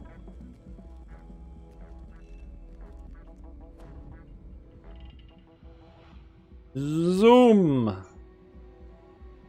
God, playing as an alchemist is cool. Getting all the different move speed effects and everything. I say as I walk up to a wizard who just goes, hold meteor swarm, okay, let's go. Oh, right, that's why I can't use, that's why constructs aren't affected by my flesh to gold. Because it's flesh to gold. God, I'm stupid. Then people stole their, yeah. It would be super cool, like, players didn't exploit stuff. If, like, people found bugs, and then they'd be like, oh man, I found this crazy bug. Bug report. Instead of like, wow, I found this crazy bug. I wonder if I can use it to do this. Oh, I can use it to bug out this system. I'm going to do that. I can understand the temptation. It's really easy to get tempted by something that is like either easy or will save you a huge quantity of time. But I'm not a huge fan of that, personally. When I find weird bugs, I bug report them. Like back in the day, I made a character build that involved using repeating crossbows while having Arcane Archer arrows active, because if you put on a bow, you turn on Arcane Archer Imbue, and then you swap to another weapon, like another ranged weapon, it would still apply, so you get it to apply on a repeating crossbow. It was a crazy, thing, the fact that it worked like that. So what I did is I immediately bug reported the effect, and then, after bug reporting it, because I felt vindicated that I did the good thing, I then started playing around with it. So I was like, well, I did bug report it, so it's going to get fixed, and it did. And now I'm going to use it, and hope I don't get banned.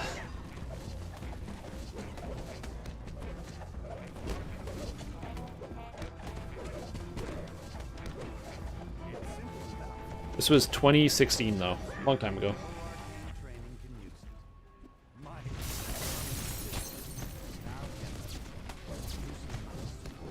It's also weird remembering, like, the game in terms of, like, I remember instances of when, like, things came out in the game. So things came out in Dungeons & Dragons Online, and then also based on where I was and what I was doing. Like, in 2016, when I played this build, I was playing this build while I was living in New Brunswick for a very short period of time in 2016. So that's how it sticks in my head, is like, oh yeah, this is when this happened. It was in 2016 when I was in New Brunswick. I should heal myself.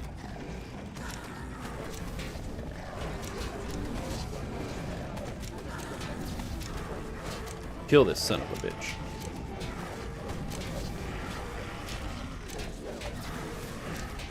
But yeah, freaking storing them in the TR caches. It's the same thing as like how a lot of people would reincarnate with past life bonuses on weapons. So they would have like the barbarian imbues you can do that with, or I don't know if you still can, but you could at the time.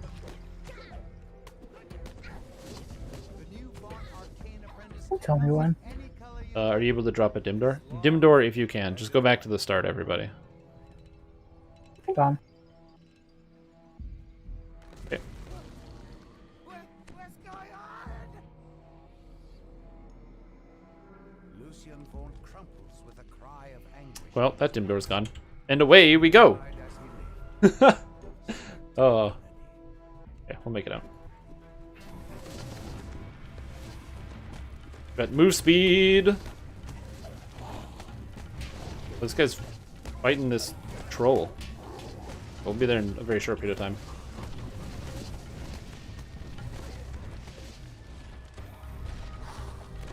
Oh. No, Ford Wraith. Uh-oh.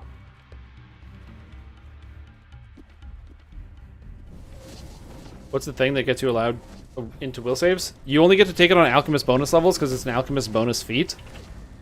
As for the specific name, God, it's a good question. I think it's like Elixir of Courage or something like that.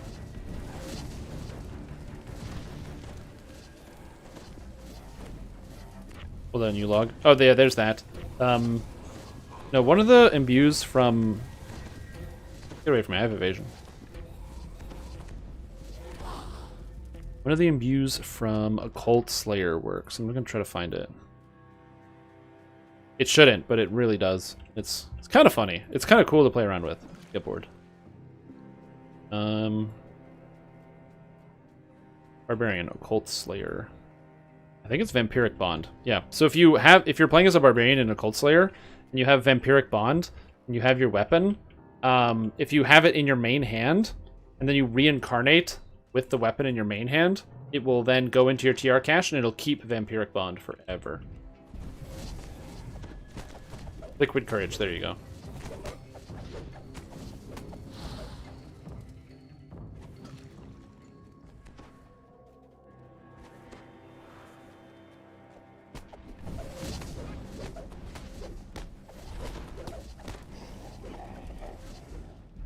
You've recovered the stolen beacon.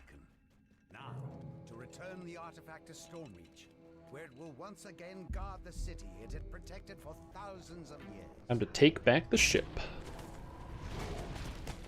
Uh-oh.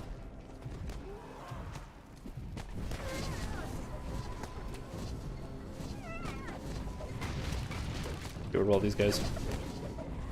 Anyway, the character does like a good amount of damage. Also, I just realized I haven't uploaded my Sunfest in a while. I'm almost out on my inventory. Kind of funny. Yep, Captain Margan. Captain Margan.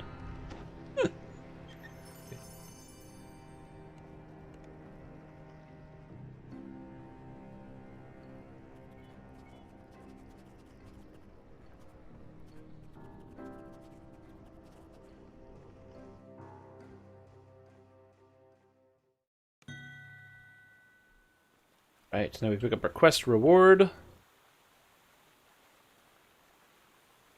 Champion's Boots of Feather Falling Speed and Combat Master.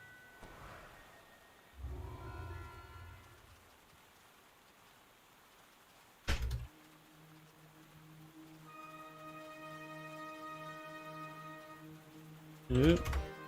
Typing in chat. Get out of here. Alright. I'm going to get my reward. Now, one of the things you would normally pick up as a reward is the craftable materials from these guys.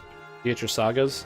The Masterminds of Sharn Saga. Usually you would pick up the compounds and things. And normally I would do that, but I have a whole bunch of extra because I've been playing this game for 100 years. So I'm going to take XP today. Look at that. Oh yeah. That's a lot of XP. Anyways. Dirty Leprechaun, you came at the exact perfect time for me to tell you that this is actually the end of the live stream. Isn't that exciting? I do plan on doing some more live streaming this week. I have a big focus on DDO right now. I have a lot of things I want to accomplish and do. So we're going to be doing some more DDO live streams this week. And yes, this Alchemist build it's kind of coming this week. You're getting this Alchemist build. If you want to play Sun Flask, don't. You want to play a build that's like this, using a real weapon that does real damage, play similar, you can pretend you're playing Sun Flask because you're wearing the t-shirt? Yes, you're going to have that opportunity. That's coming towards you right now. But as it stands, as I said, that's pretty much all the time I have. So, we are going to be ending the stream here. Also, Dirty Leprechaun just subscribed. Holy guacamole, and says, ha ha ha! That's right, man. Perfect timing. Oh, look, there's a little panda on my head. That's nice. Little panda. Just gonna change this here. Should work. There. No, it's just me. But yeah, so thank you guys for watching. I hope you had a fantastic time. We will be back soon-ish. So like I said, either Tuesday or Thursday. I'm not streaming Wednesday for sure because it's D&D night and I don't have time. But we'll be doing some more stuff this week as well. And this Friday, we will be doing another round of Drink Souls. And because we're on Drink Souls 3, and I'm very close to the end of the game, so that'll be pretty exciting. But that's about it. I don't know. We should raid somebody, right? Yeah, let's raid somebody. If you're watching on YouTube, you can't raid on YouTube. So, don't know what to tell you. But thank you for watching anyway. But yeah, we're going to go raid somebody. I just don't know who's streaming right now. Stream. Wait, Leprechaun, are you streaming soon? Or are you streaming now?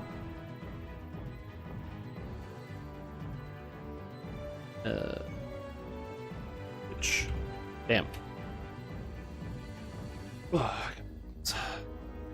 right, that's fine. Are you streaming soon? Oh no. Are you streaming now? Shut up, me. Go away. I don't want to listen to me. Oh, that game Remnant? I've been seeing stuff from about Remnant from Ashes. Remnant from Ashes. Dungeons and Dragons Online. Let's see. You know what's annoying? I see Dungeons and Dragons Online, and there's literally 3 people that are streaming Dungeons and Dragons, pen and paper. Guys. Come on. Learn how to do this. I don't know who this person is. But, wait a second. This person says 10 subs equals keep mustache a week on their thing? Come on, guys. Come on. Look at me. You think I care? Look at this thing. Oh, yeah. Look at that. I'm growing that mustache right now. I look terrible, but you know what? We're going to get a nice, get some handlebars going. It's currently the plan. It's coming. I need it to be brighter. I need more light so you can actually see. But yeah, we're going to raid that guy. So, I've never participated in a stream, so we're all going to do that together. Squirrel. Squirrel. This guy. So, yeah.